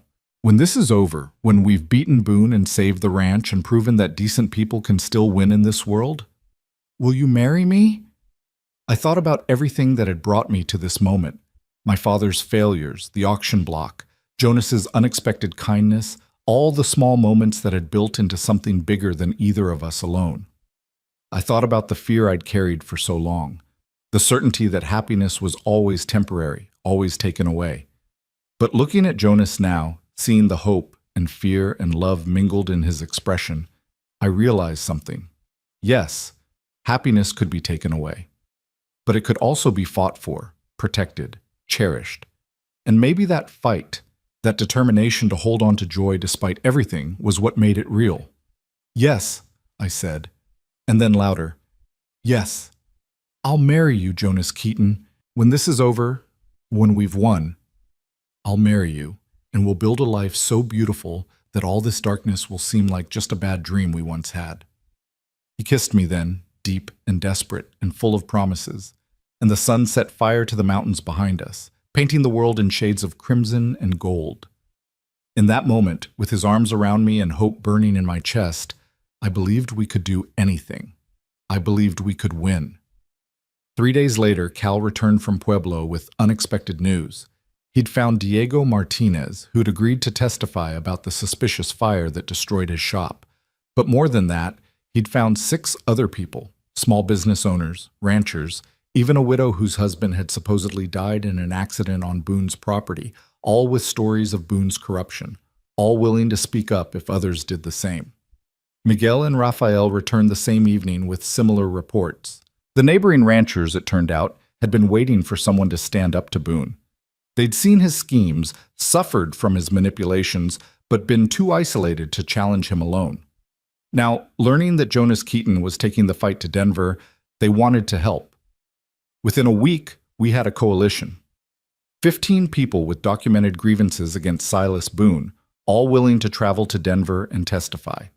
Judge Morrison coordinated everything, sending telegrams, arranging for the hearing to be expanded into a full investigation of Boone's business practices.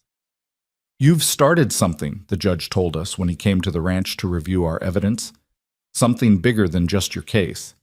If we can prove Boone's corruption, it could bring down half the territorial administration." "Good," Jonas said grimly. They deserve to fall. The hearing was set for 3 weeks away, in territorial court in Denver. We spent those weeks preparing, rehearsing testimony, going over documents until I could recite account numbers in my sleep. Anna and Carmen took turns staying at the ranch with me while the men made trips to Denver to meet with the territorial attorney who'd agreed to represent us, a young firebrand named Samuel Chen who'd built a reputation for taking on powerful men. The night before we were set to leave for Denver, I couldn't sleep. I kept thinking about everything that could go wrong, all the ways this could end in disaster. Around midnight, I gave up and went to the kitchen, thinking I'd make tea. Jonas was already there, sitting at the table with a single lamp burning, staring at nothing. "Couldn't sleep either?" I asked, sitting down beside him. "Kept thinking about what happens if we lose, if Boone wins and I lose the ranch." He looked at me, his eyes shadowed.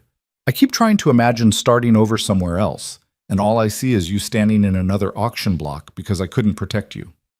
That won't happen. You don't know that." "You're right, I don't." I took his hand. "But I know this. Whatever happens tomorrow, whatever the court decides, I choose you. Not this ranch, not Colorado, not safety or security.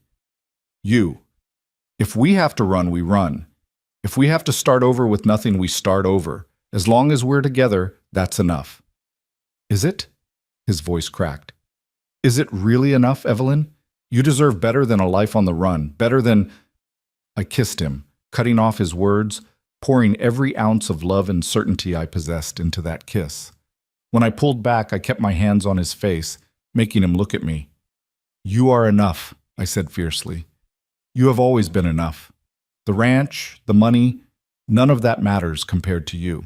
So tomorrow we're going to walk into that courtroom with our heads high, and we're going to tell the truth, and we're going to trust that truth still means something in this world. And if it doesn't, if we lose everything, then we'll build something new, together." He pulled me into his lap, wrapping his arms around me, and we sat there in the lamplight, holding each other as if we could will away the dawn and the reckoning it would bring. Outside, an owl called in the darkness.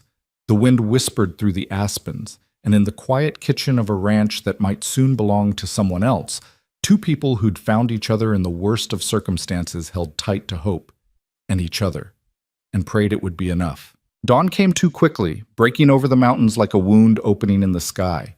We left the ranch before the sun fully cleared the peaks, a caravan of 3 wagons carrying Jonas, me, Cal, the Ortega brothers, and all our witnesses and evidence. Judge Morrison had gone ahead 2 days earlier to prepare, and Samuel Chen had sent word that he'd meet us at the courthouse steps. The journey to Denver took 2 full days of hard travel. We camped the first night in a canyon outside Colorado Springs, huddled around a fire while Diego Martinez told stories of better times before Boone had destroyed his livelihood. The other witnesses chimed in with their own tales of loss and injustice, their voices growing stronger as they realized they weren't alone.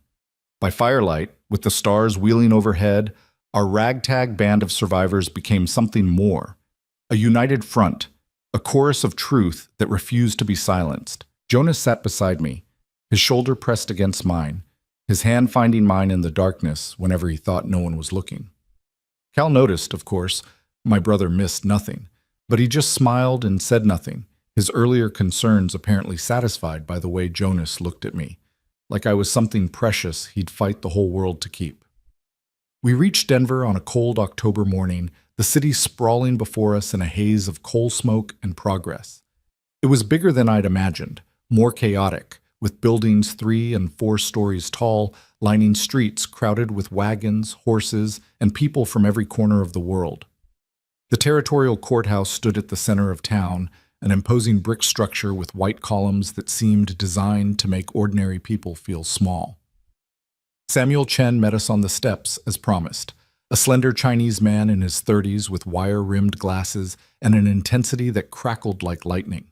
He'd come to America as a child, worked his way through law school against impossible odds, and now specialized in cases nobody else would touch, the poor against the powerful, the voiceless against the corrupt. "Mr. Keaton, Miss Harper." He shook our hands briskly. "Judge Morrison has briefed me on everything. I'll be honest, this is going to be difficult. Boone has retained Harrison Blackwood, the best defense attorney money can buy. The territorial secretary who signed that writ is Blackwood's brother-in-law. We're fighting uphill in a rainstorm. But we can win? I asked, hating how desperate I sounded. Chen's expression softened. We have truth on our side, Miss Harper. Whether that's enough? He shrugged. We're about to find out. The hearing starts in 1 hour. Let's go over your testimony one final time. The next hour passed in a blur of last-minute preparations. Chen drilled me on questions Blackwood might ask, coached me on staying calm under pressure, reminded me that my job was simply to tell the truth clearly and completely. Jonas paced the hallway outside the courtroom like a caged animal, his nervous energy so palpable I could feel it from across the room. Finally, the bailiff called us inside. The courtroom was more crowded than I'd expected. Besides our witnesses, there were reporters from 3 different newspapers, curious townspeople, and, sitting in the front row with a smug expression that made my blood boil, Silas Boone himself. He'd dressed for the occasion in an expensive suit that probably cost more than my father had earned in a year, his thinning hair slicked back with pomade, his pig-like eyes gleaming with anticipation. Beside him sat Harrison Blackwood, a silver-haired man in his 50s who radiated the kind of confidence that came from never having lost a case he cared about winning. And behind them, looking distinctly uncomfortable, was Deputy Garrett and several of his men, presumably here to testify on Boone's behalf. The presiding judge was a man named Horatio Stern, a territorial appointee with a reputation for being brilliant, ruthless, and impossible to bribe, which Chen had assured us was the best we could hope for. Stern took his seat at the bench, surveyed the crowded courtroom with sharp eyes, and banged his gavel once. This court is now in session. We're here to address the matter of Harper debts and related complaints against Silas Boone of Copper Bend. Mr. Chen, you may present your case. Chen stood, his voice carrying clearly through the room. Your Honor, what we have here is not a simple debt collection case, but a systematic pattern of fraud, intimidation, and abuse of legal process. Miss Evelyn Harper was nearly sold into indentured servitude to pay her deceased father's gambling debts, debts that Mr. Keaton subsequently paid in full. When Mr. Boone's attempt to profit from Miss Harper's misfortune was thwarted, he retaliated by fabricating additional debts and using his political connections to obtain a writ of attachment. But Miss Harper's case is merely the tip of a much larger iceberg. Over the next few hours, we will present testimony from 15 individuals who have been victimized by Mr. Boone's predatory practices. Blackwood rose smoothly. Your Honor, these are serious allegations being leveled against a respected businessman based on the word of malcontents and debtors who simply don't want to pay what they owe. Mr. Boone has operated within the law at all times. If some people made poor financial decisions and suffered the consequences, that is not corruption, that is capitalism. Judge Stern's expression gave away nothing. I'll hear the evidence and decide for myself. Mr. Chen, call your first witness. The people call Miss Evelyn Harper. My legs felt like water as I walked to the witness stand.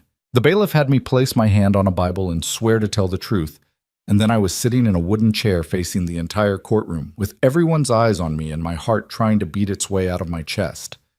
Chen approached with a reassuring smile. Miss Harper, please tell the court about the events of September 15th of this year. I took a deep breath and began. I told them about my father's death, about the debts I'd inherited, about standing on that auction block while men bid for the right to own me. I told them about Jonas stepping forward, paying my debt, and setting me free. My voice shook at first, but as I spoke, I found my strength.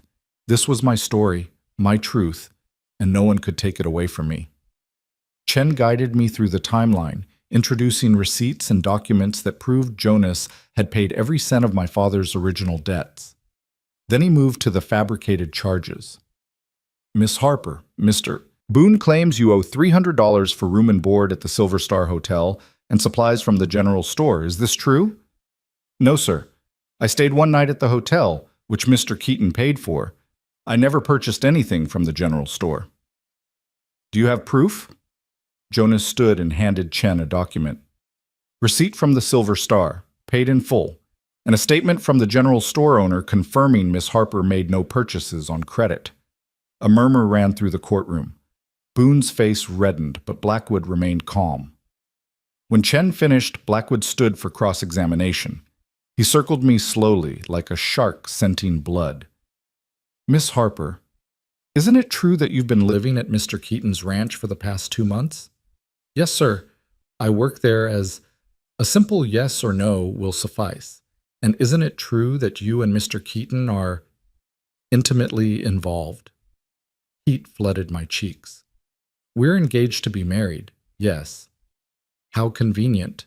A wealthy rancher saves you from debt, and suddenly you're engaged. Blackwood's voice dripped with insinuation.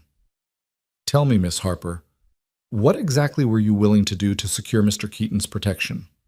Objection! Chen shot to his feet. Counsel is badgering the witness and implying is sustained. Judge Stern fixed Blackwood with a cold stare. Mr. Blackwood, I will not have you impugning this young woman's character without evidence. Stick to the facts. Blackwood smiled thinly. Of course, Your Honor. Miss Harper, isn't it possible that you did incur these debts and simply forgot? Or that you're lying to protect your benefactor? No. I met his eyes steadily, channeling every ounce of anger and fear into my voice. I'm telling the truth. Mr. Boone fabricated those debts because Jonas Keaton humiliated him by paying my father's debt and freeing me. This is revenge, pure and simple. That's a serious accusation. It's the truth. And I'm not the only one he's hurt. Blackwood dismissed me with a wave, clearly thinking he'd planted enough doubt. But as I returned to my seat beside Jonas, his hand found mine and squeezed, and I saw approval in Chen's eyes. I'd held my ground. The rest of the morning was a parade of witnesses, each telling their story of Boone's corruption. Diego Martinez described how his saddle shop had mysteriously burned the day after he refused to sell his land at a fraction of its value. A widow named Martha Brennan testified that her husband had died in an accident at Boone's lumber mill, an accident that occurred just days after he'd threatened to report safety violations to the territorial authorities. One by one, they spoke their truths, and one by one, Blackwood tried to discredit them. He painted them as liars, cheats, people looking for someone to blame for their own failures. But there were too many of them, their stories too consistent, their documentation too thorough. By the time court adjourned for lunch, the tide had clearly shifted. Even Judge Stern, impassive as stone, seemed troubled by what he'd heard. We ate in a small restaurant near the courthouse, though none of us had much appetite. Chen reviewed the afternoon strategy. He'd be calling financial experts to analyze Boone's business practices, banking officials to discuss the suspicious loan acceleration on Jonas's ranch. Blackwood will argue that everything was legal, that having the right to do something makes it right, Chen said. Our job is to show the pattern, to prove that Boone systematically abuses legal processes for personal gain. If we can do that, Judge Stern has the authority to not only dismiss the case against Miss Harper, but also recommend criminal investigations. And if we can't? Jonas asked. Chen didn't answer, which was answer enough. The afternoon session began with testimony from a banking examiner who'd reviewed Jonas's loan documents.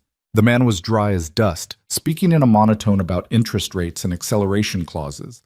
But his conclusion was damning. The loan acceleration was legal, but highly unusual, typically reserved for borrowers in default. Jonas's payment history was spotless, making the bank's decision suspicious at best.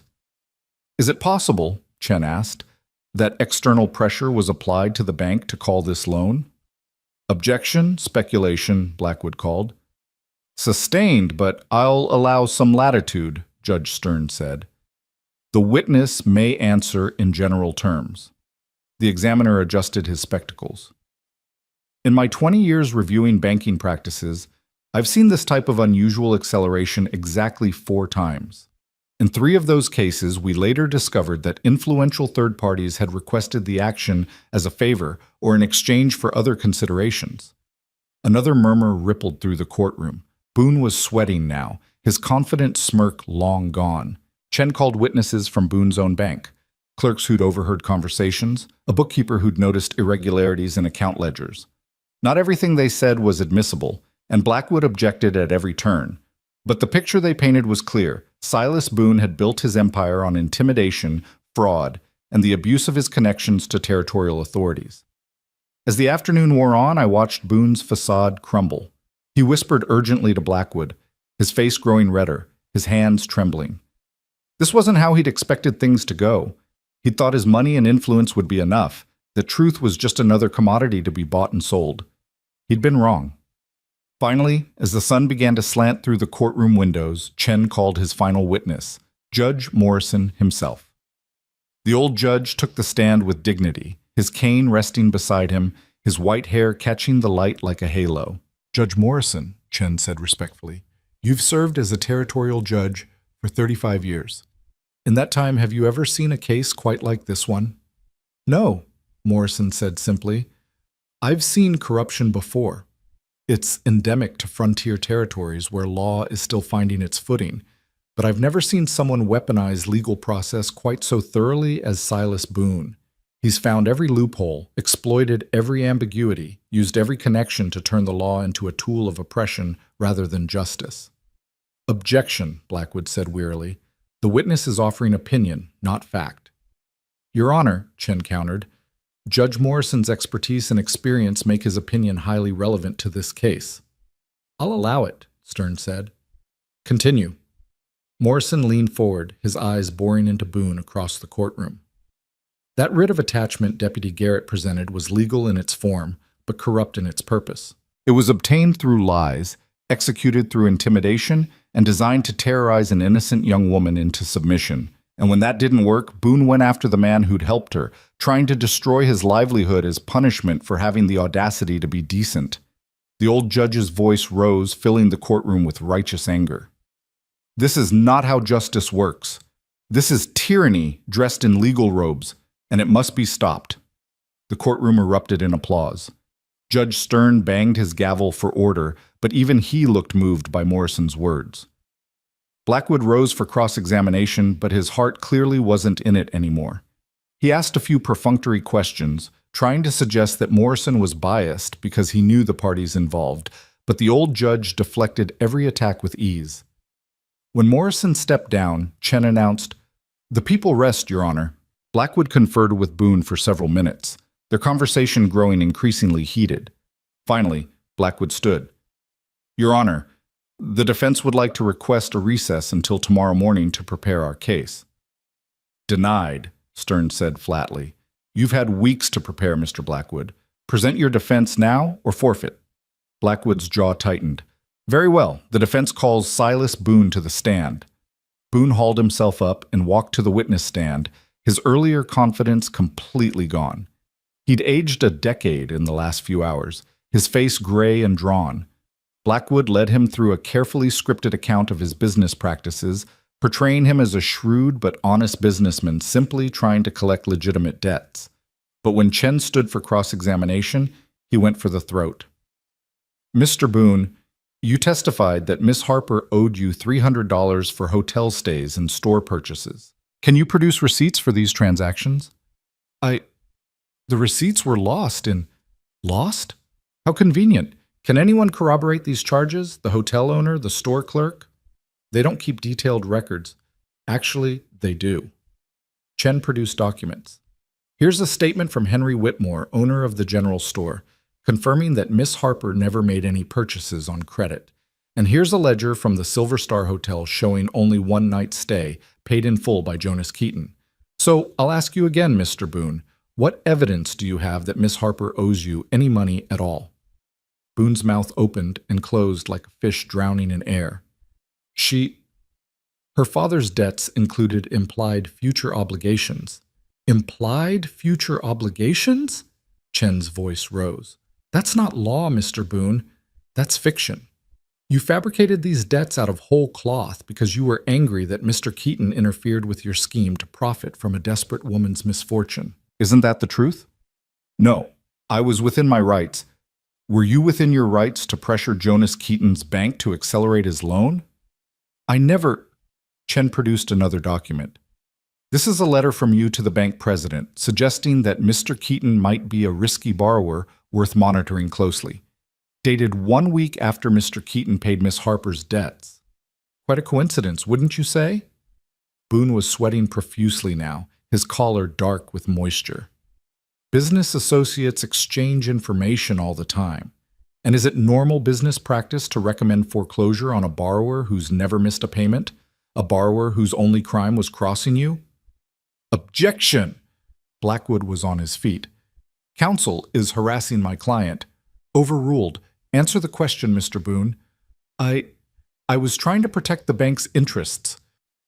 Chen pressed harder, walking Boone through each case of alleged corruption, forcing him to explain coincidence after impossible coincidence.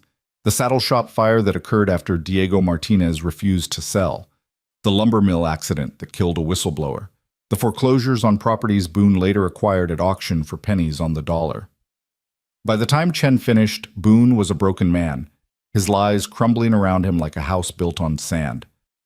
No further questions, Chen said with quiet satisfaction. Blackwood tried to rehabilitate his client on redirect, but the damage was done. When Boone finally stepped down from the witness stand, he looked like he wanted to disappear into the floor. Judge Stern called a brief recess, then returned to deliver his ruling. The courtroom fell silent, everyone leaning forward in anticipation. I've been a judge for 15 years, Stern began, his voice grave. In that time, I've heard thousands of cases, disputes over land, conflicts over contracts, accusations of every crime imaginable.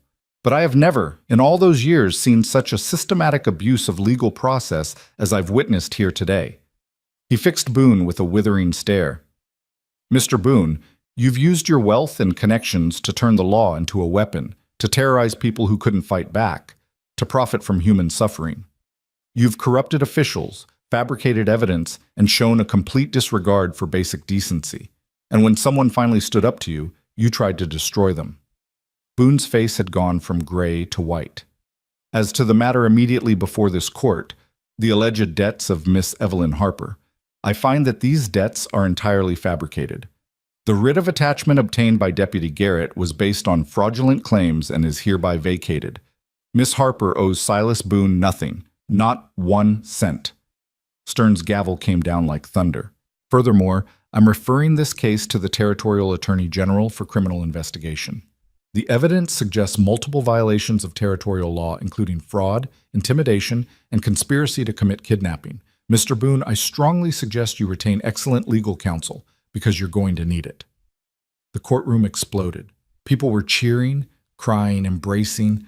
Our witnesses clustered around Chen, pumping his hand and thanking him. Diego Martinez had tears streaming down his weathered face. Martha Brennan was sobbing with relief. And Jonas pulled me into his arms and held me so tight I could barely breathe, his face buried in my hair, his shoulders shaking. We won, he whispered, his voice breaking. Oh God, Evelyn, we won. We won, I repeated, the words not quite feeling real yet. It's over. It's really over. But even as I said it, even as relief washed through me like a cleansing rain, I saw Boone rising from his seat.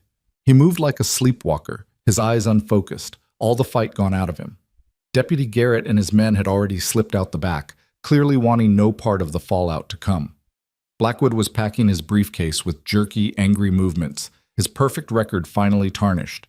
Judge Morrison made his way through the crowd to us, his face split by a wide smile. Well done, all of you. I knew if we could just get the truth in front of an honest judge, justice would prevail. What happens now? Cal asked, appearing at my side with Miguel and Raphael. To Boone, I mean? That depends on the Attorney General's investigation, Morrison said. But based on what came out today, at minimum, he'll lose his banking license, probably face criminal charges. His empire is finished. Chen joined us, his normally composed demeanor cracked by a genuine smile. Congratulations. That was one of the most satisfying victories I've ever had in court. Thank you, Jonas said, shaking the attorney's hand. We couldn't have done this without you. You could have, actually. You had the truth on your side. I just helped you present it clearly. Chen adjusted his glasses. Now, there's one more matter to address, Mr. Keaton's ranch loan. My heart, which had just started to settle, kicked back into high gear. What about it? Judge Stern's ruling affects that too. The loan acceleration was clearly retaliatory, obtained through Boone's influence. I've already spoken with the bank's representatives here in Denver. They're prepared to rescind the acceleration and restore the original loan terms. Seems they're eager to distance themselves from anything connected to Silas Boone right now. Jonas looked like he might fall over. The ranch? I get to keep the ranch? You get to keep everything, Mr. Keaton. Your land, your home, your reputation, your future. Chen's smile widened. Seems like a good day for new beginnings. We left the courthouse in a daze, stepping out into the cool October evening. Denver's streets were lighting up with gas lamps, the city transforming into something magical and full of possibility. Behind us, inside the courthouse, Boone was being questioned by marshals about the criminal investigation. His world was crumbling while ours was being reborn. That night, we celebrated at a restaurant recommended by Judge Morrison, a fine establishment with white tablecloths and more forks per place setting than I'd ever seen. Our entire group crowded around a long table, eating food that tasted like victory and drinking toast to justice, to courage, to second chances. Diego Martinez raised his glass.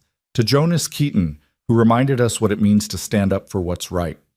To Evelyn Harper, Martha Brennan added, whose bravery gave the rest of us courage. To Samuel Chen, Cal chimed in, the best damn lawyer in Colorado.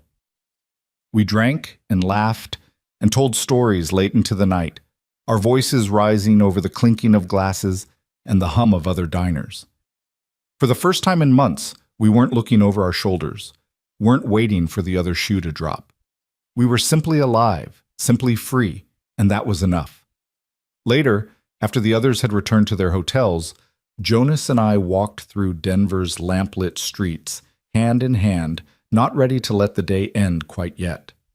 We found ourselves in a small park, a patch of green surrounded by the city's bustle, and sat on a bench beneath a maple tree, just beginning to turn gold. I keep waiting to wake up, Jonas said softly. To find out this was all a dream, and we're still fighting, still scared.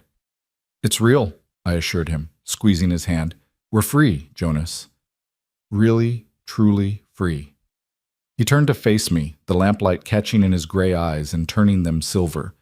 Then I guess it's time to make good on that proposal. Evelyn Harper, will you marry me? Not someday when things are settled, not eventually when we've figured everything out, but soon. Soon as we get back to the ranch. Because I don't want to spend another day without you being my wife. Tears blurred my vision, but they were happy tears, joyful tears, the kind I'd thought I might never cry again. Yes, yes, 1,000 times yes. He pulled a small box from his pocket. When had he found time to buy a ring? And opened it to reveal a simple gold band with a small diamond that caught the light and threw tiny rainbows across my hand. It wasn't fancy or expensive, but it was perfect. I bought it 3 weeks ago, he admitted as he slipped it onto my finger.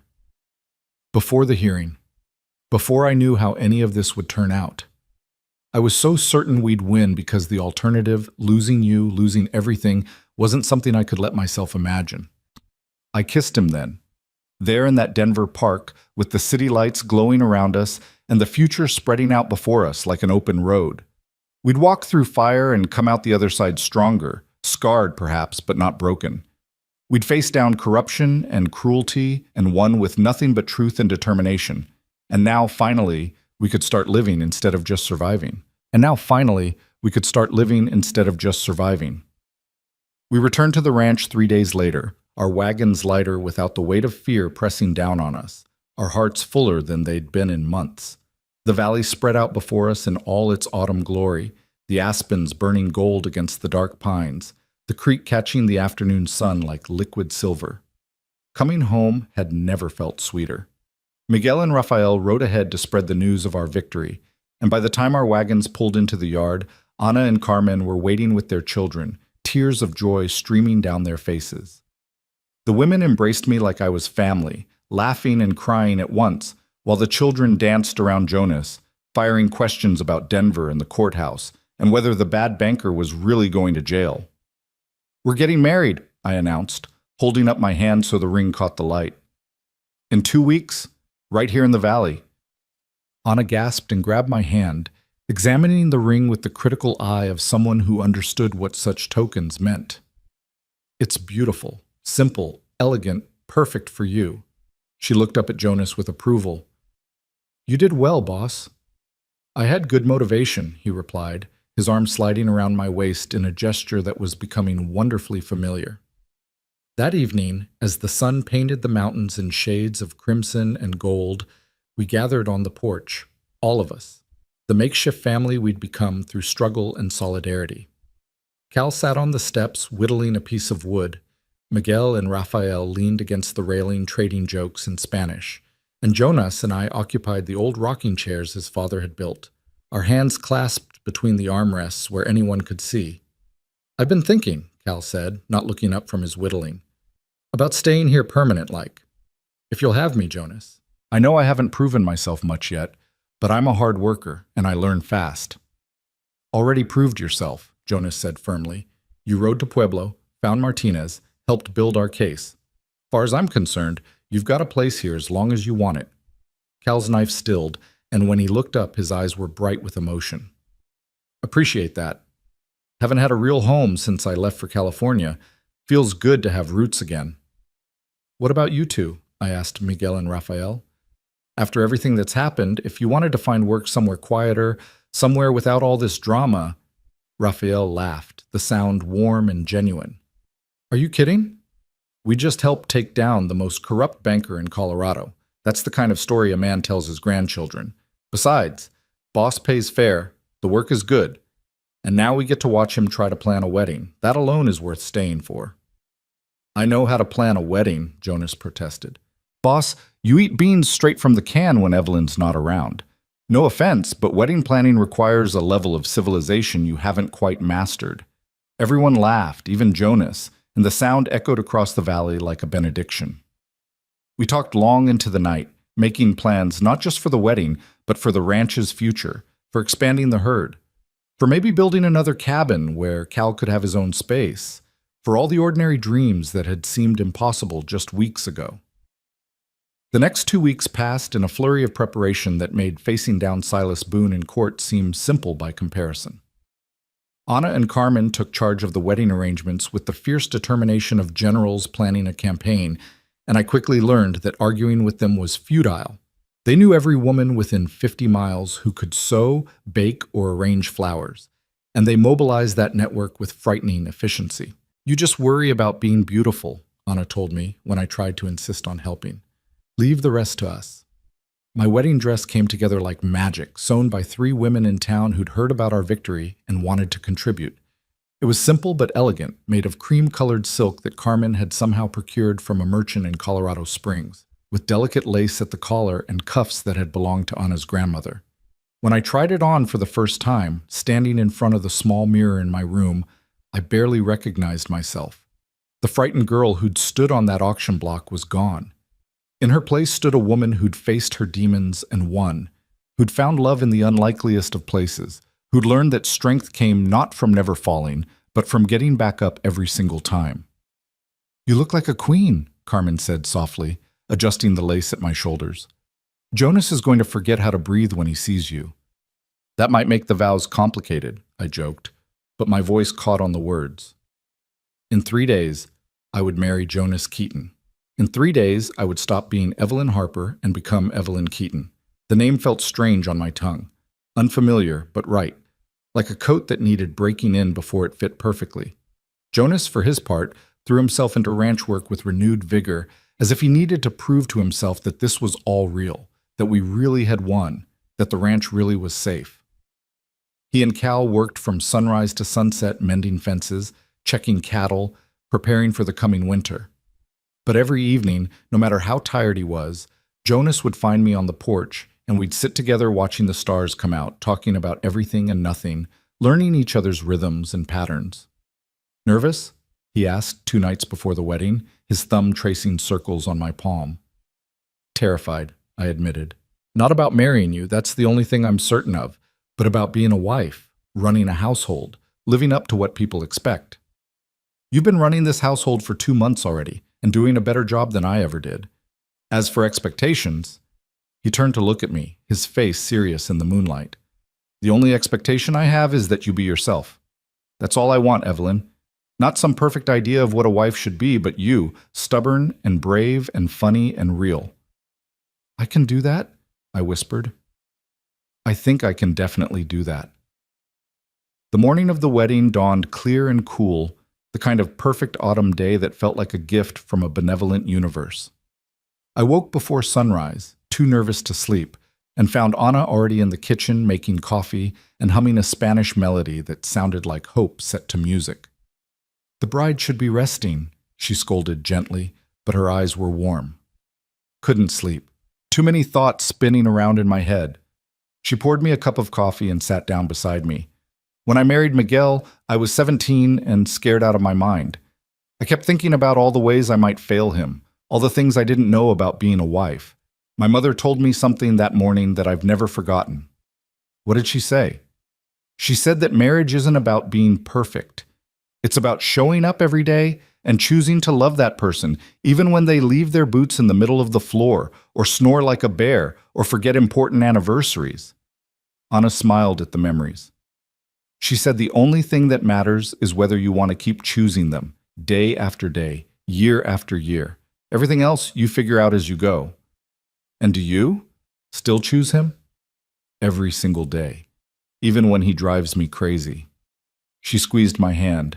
From what I've seen, you and Jonas have already chosen each other through the worst circumstances imaginable. The rest is just living into that choice. As the sun climbed higher, the ranch transformed into something out of a dream. Neighbors began arriving in wagons and on horseback, not just from nearby ranches, but from Copper Bend itself, people who'd heard about our victory and wanted to celebrate with us. Henry Whitmore came with his son Tom, bearing a set of fine china as a gift. Father Daniels arrived with his worn Bible and a smile that could light up a dark room. Even Judge Morrison made the long journey, his old bones protesting every bump in the road, but his spirit unbowed. "Wouldn't miss this for the world," the judge told me when I expressed surprise at seeing him. "After everything you two have been through, seeing you marry feels like watching justice itself walk down the aisle." Diego Martinez came with a beautiful saddle he'd crafted himself, refusing payment despite Jonas's protests.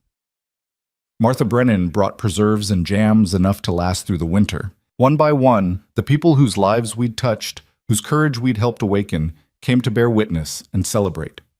Cal found me in my room as I was putting the final touches on my hair, his eyes suspiciously bright. "You look just like Ma," he said, his voice rough with emotion. "She'd be so proud of you, Evie. So damn proud." I hugged him tight, this brother who'd come back to me just when I needed him most, who'd stood beside me through the trial and never wavered. "I love you, Cal. Thank you for finding your way back to me." Couldn't stay lost forever. Besides, someone needs to walk you down that aisle, and I'll be damned if I let anyone else have the honor. The ceremony was held beneath the aspens at the edge of the valley, where the trees formed a natural cathedral, and the mountains rose up like witnesses. Someone had built a simple arbor decorated with late-season wildflowers and golden leaves.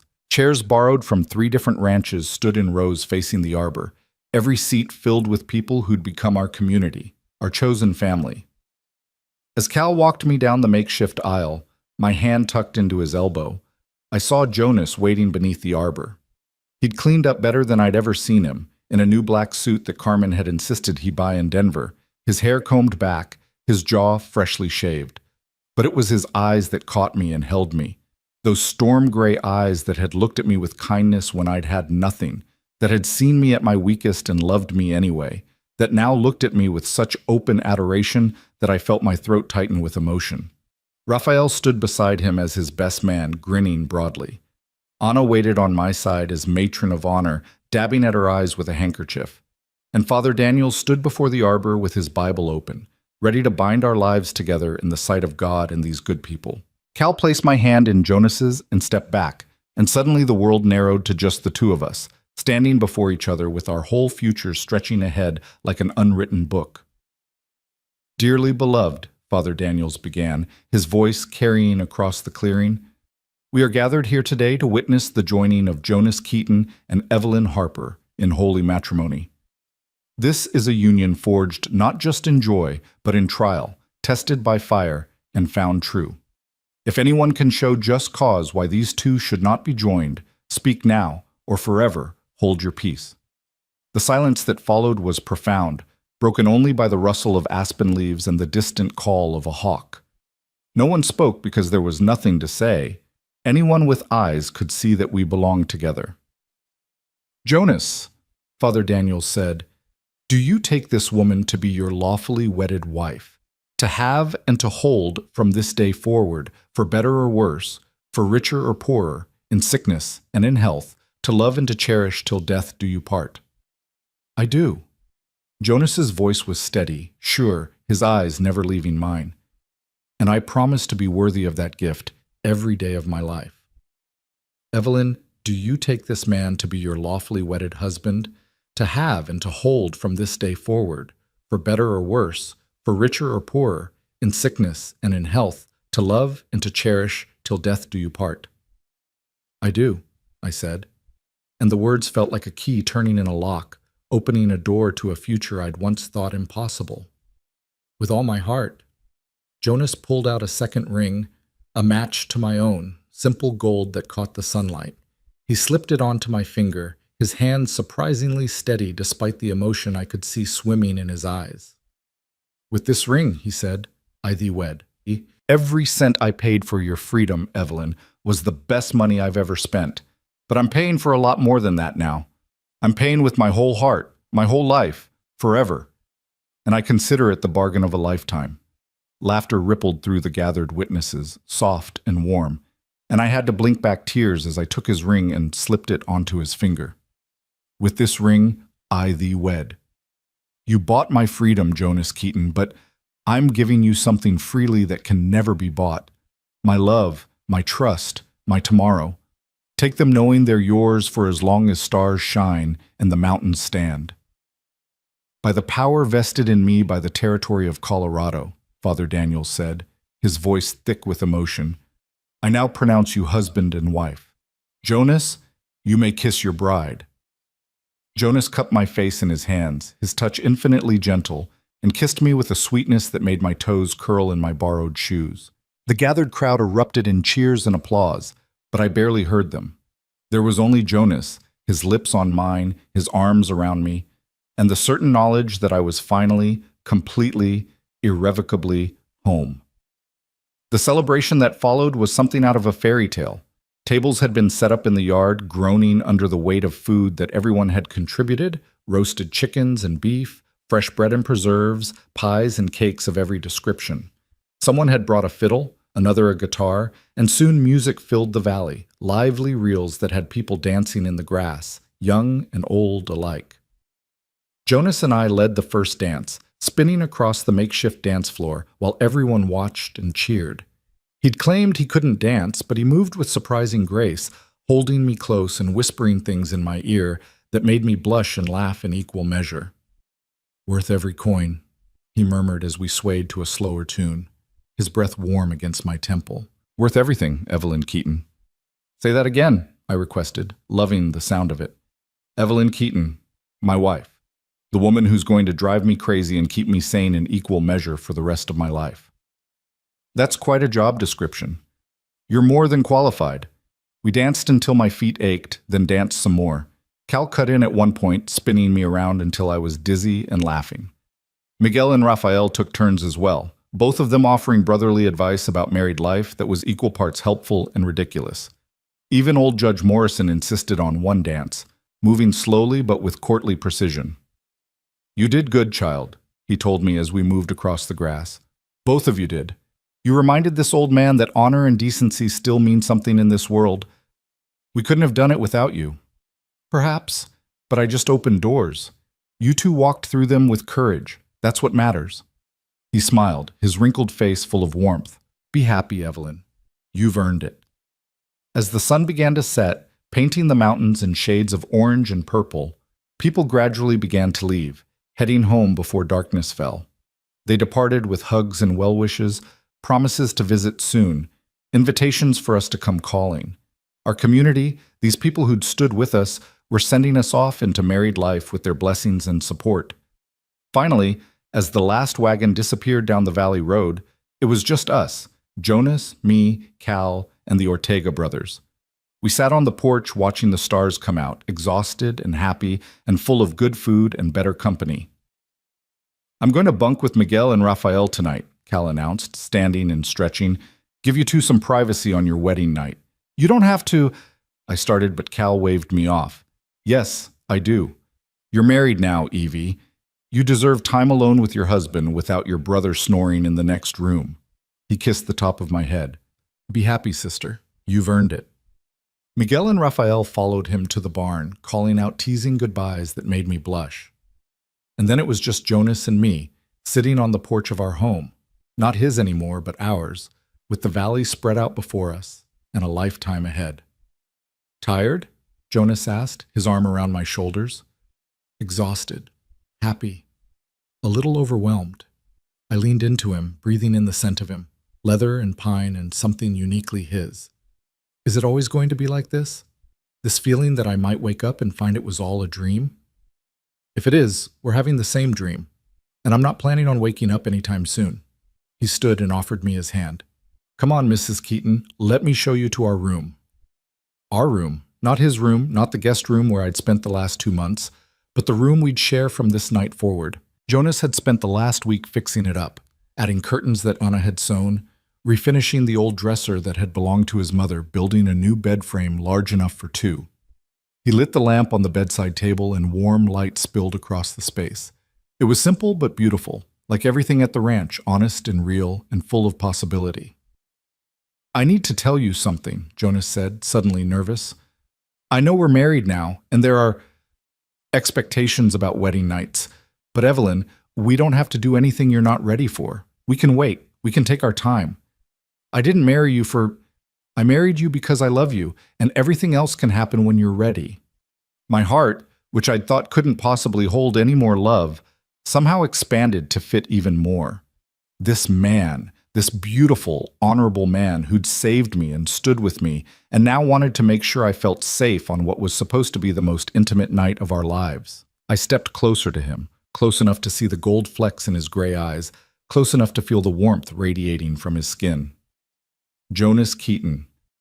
I have never been more ready for anything in my life. I'm not scared. I'm not uncertain. I'm here with you because this is exactly where I want to be. What followed was tender and sweet and sometimes awkward in the way that first times often are.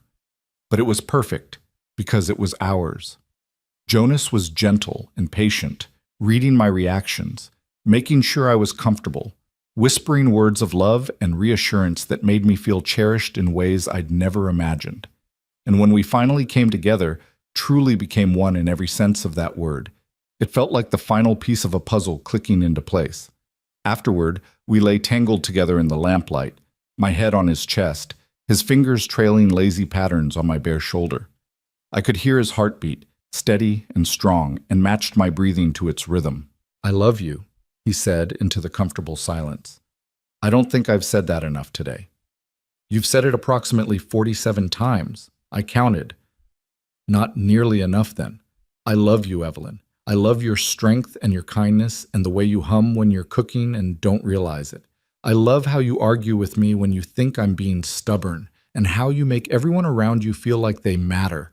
I love that you chose me. Out of all the people in the world, you chose me to share your life with." Tears slipped down my cheeks, but they were happy tears. "I love you too. I love your quiet strength and your terrible jokes and the way you care for everyone without making a big deal about it. I love that you saw me at my lowest and chose to lift me up instead of walk away.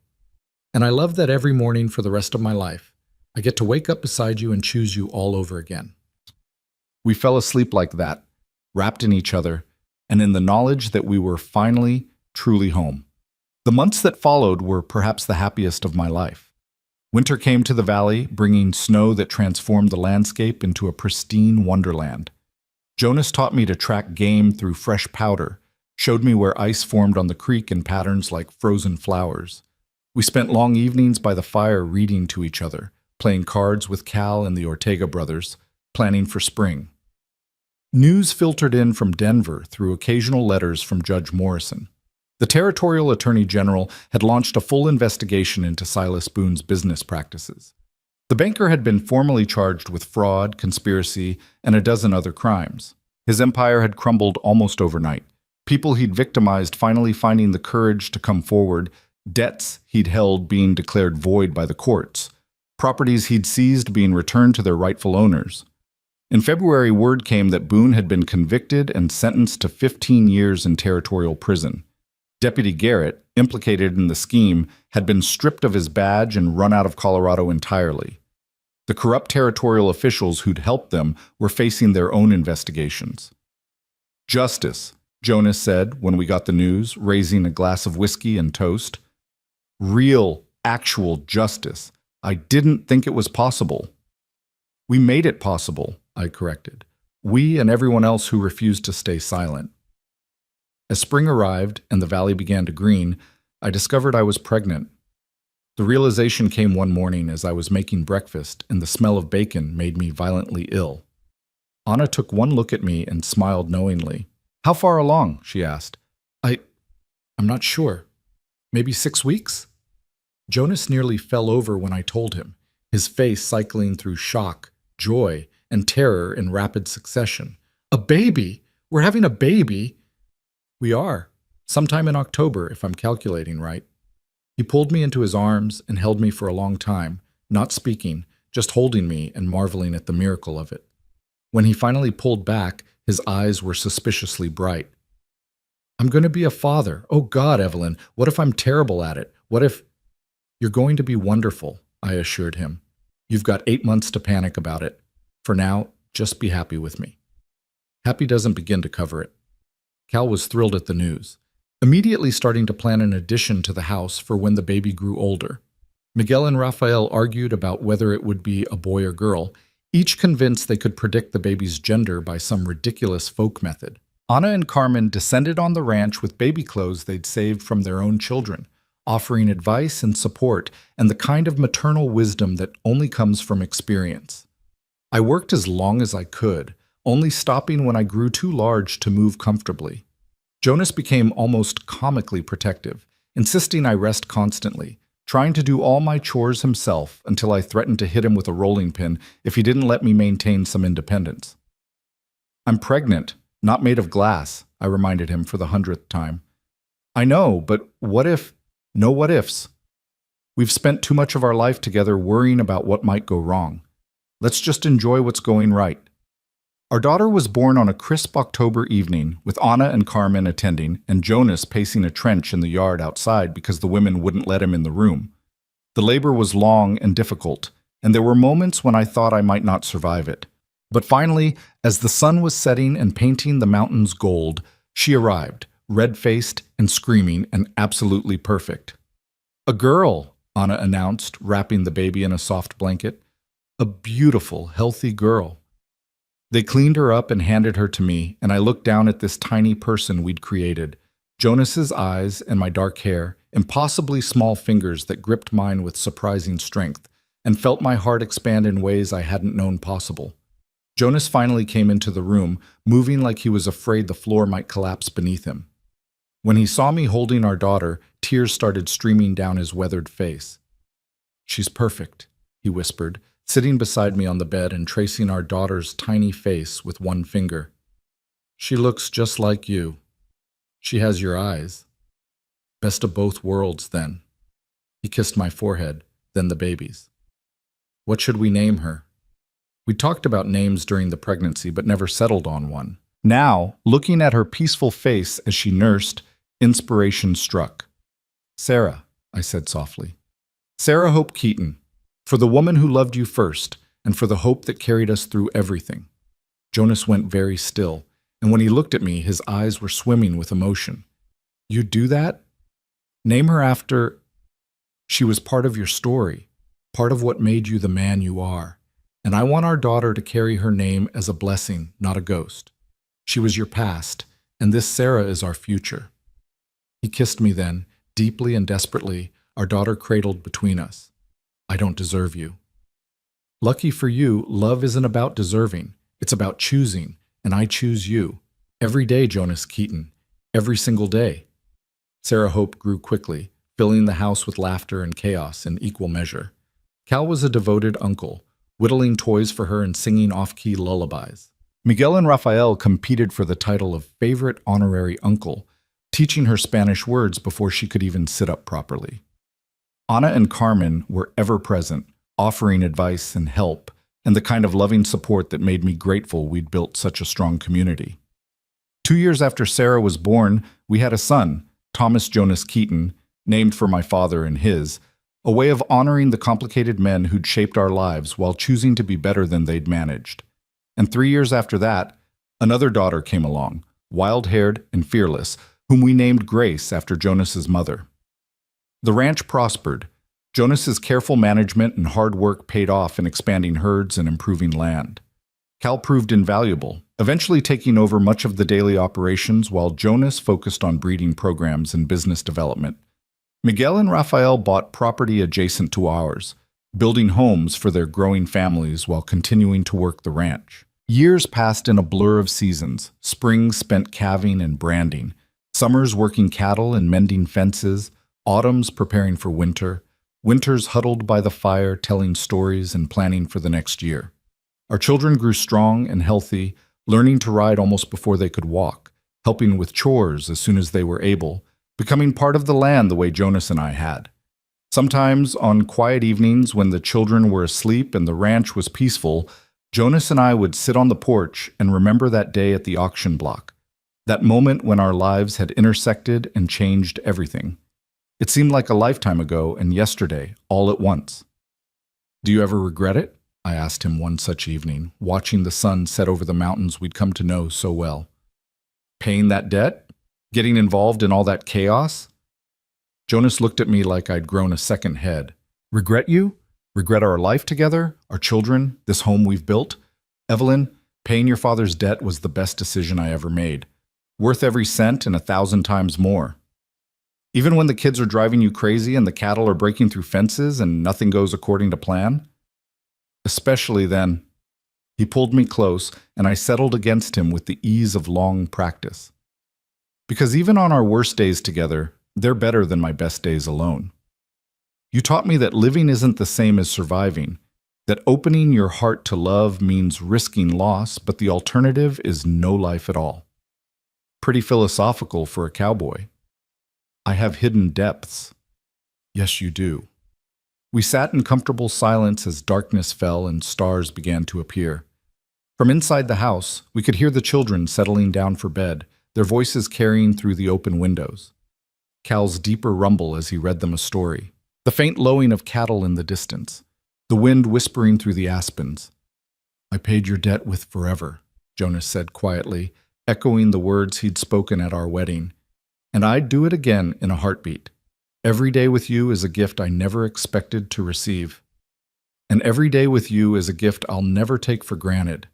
I turned to kiss him, this man who'd saved me and loved me and built a life with me that exceeded my wildest dreams. "Thank you, Jonas Keaton, for seeing me when I was invisible, for choosing me when you could have walked away, for loving me when I couldn't love myself." "Always," he promised. "From that first moment to this one and every moment that comes after. Always." Years later, when our children had children of their own, they'd ask us to tell the story of how we met. We'd gather them on this same porch, 3 generations of Keatons, and we'd tell them about an auction block and a debt that became a blessing. We'd tell them about courage and corruption, about standing up for what's right even when the cost seems too high. We'd tell them about the long road from Denver and the courtroom where truth prevailed against all odds. But most of all, we'd tell them about love.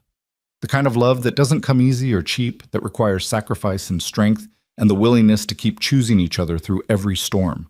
The kind of love that transforms a business transaction into a sacred covenant, that turns strangers into soulmates, that proves over and over that some debts are best paid not with gold, but with forever. And as the sun would set over the mountains, and the children would finally drift off to sleep, full of stories and dreams, Jonas and I would remain on the porch, our hands clasped, our hearts full, living proof that sometimes, just sometimes, the world grants us fairy tales disguised as everyday miracles. We'd won our fight for justice all those years ago, but the real victory, the one that mattered most, was the life we'd built in the aftermath. The children who called this valley home, the love that had deepened with each passing year, the community we'd helped build, where people stood up for each other and cruelty couldn't take root, Silas Boone had tried to buy and sell human dignity, to reduce people to commodities and transactions. But Jonas had shown a different way. That true wealth wasn't measured in gold, but in the lives you touched, the love you gave, the family you built from broken pieces.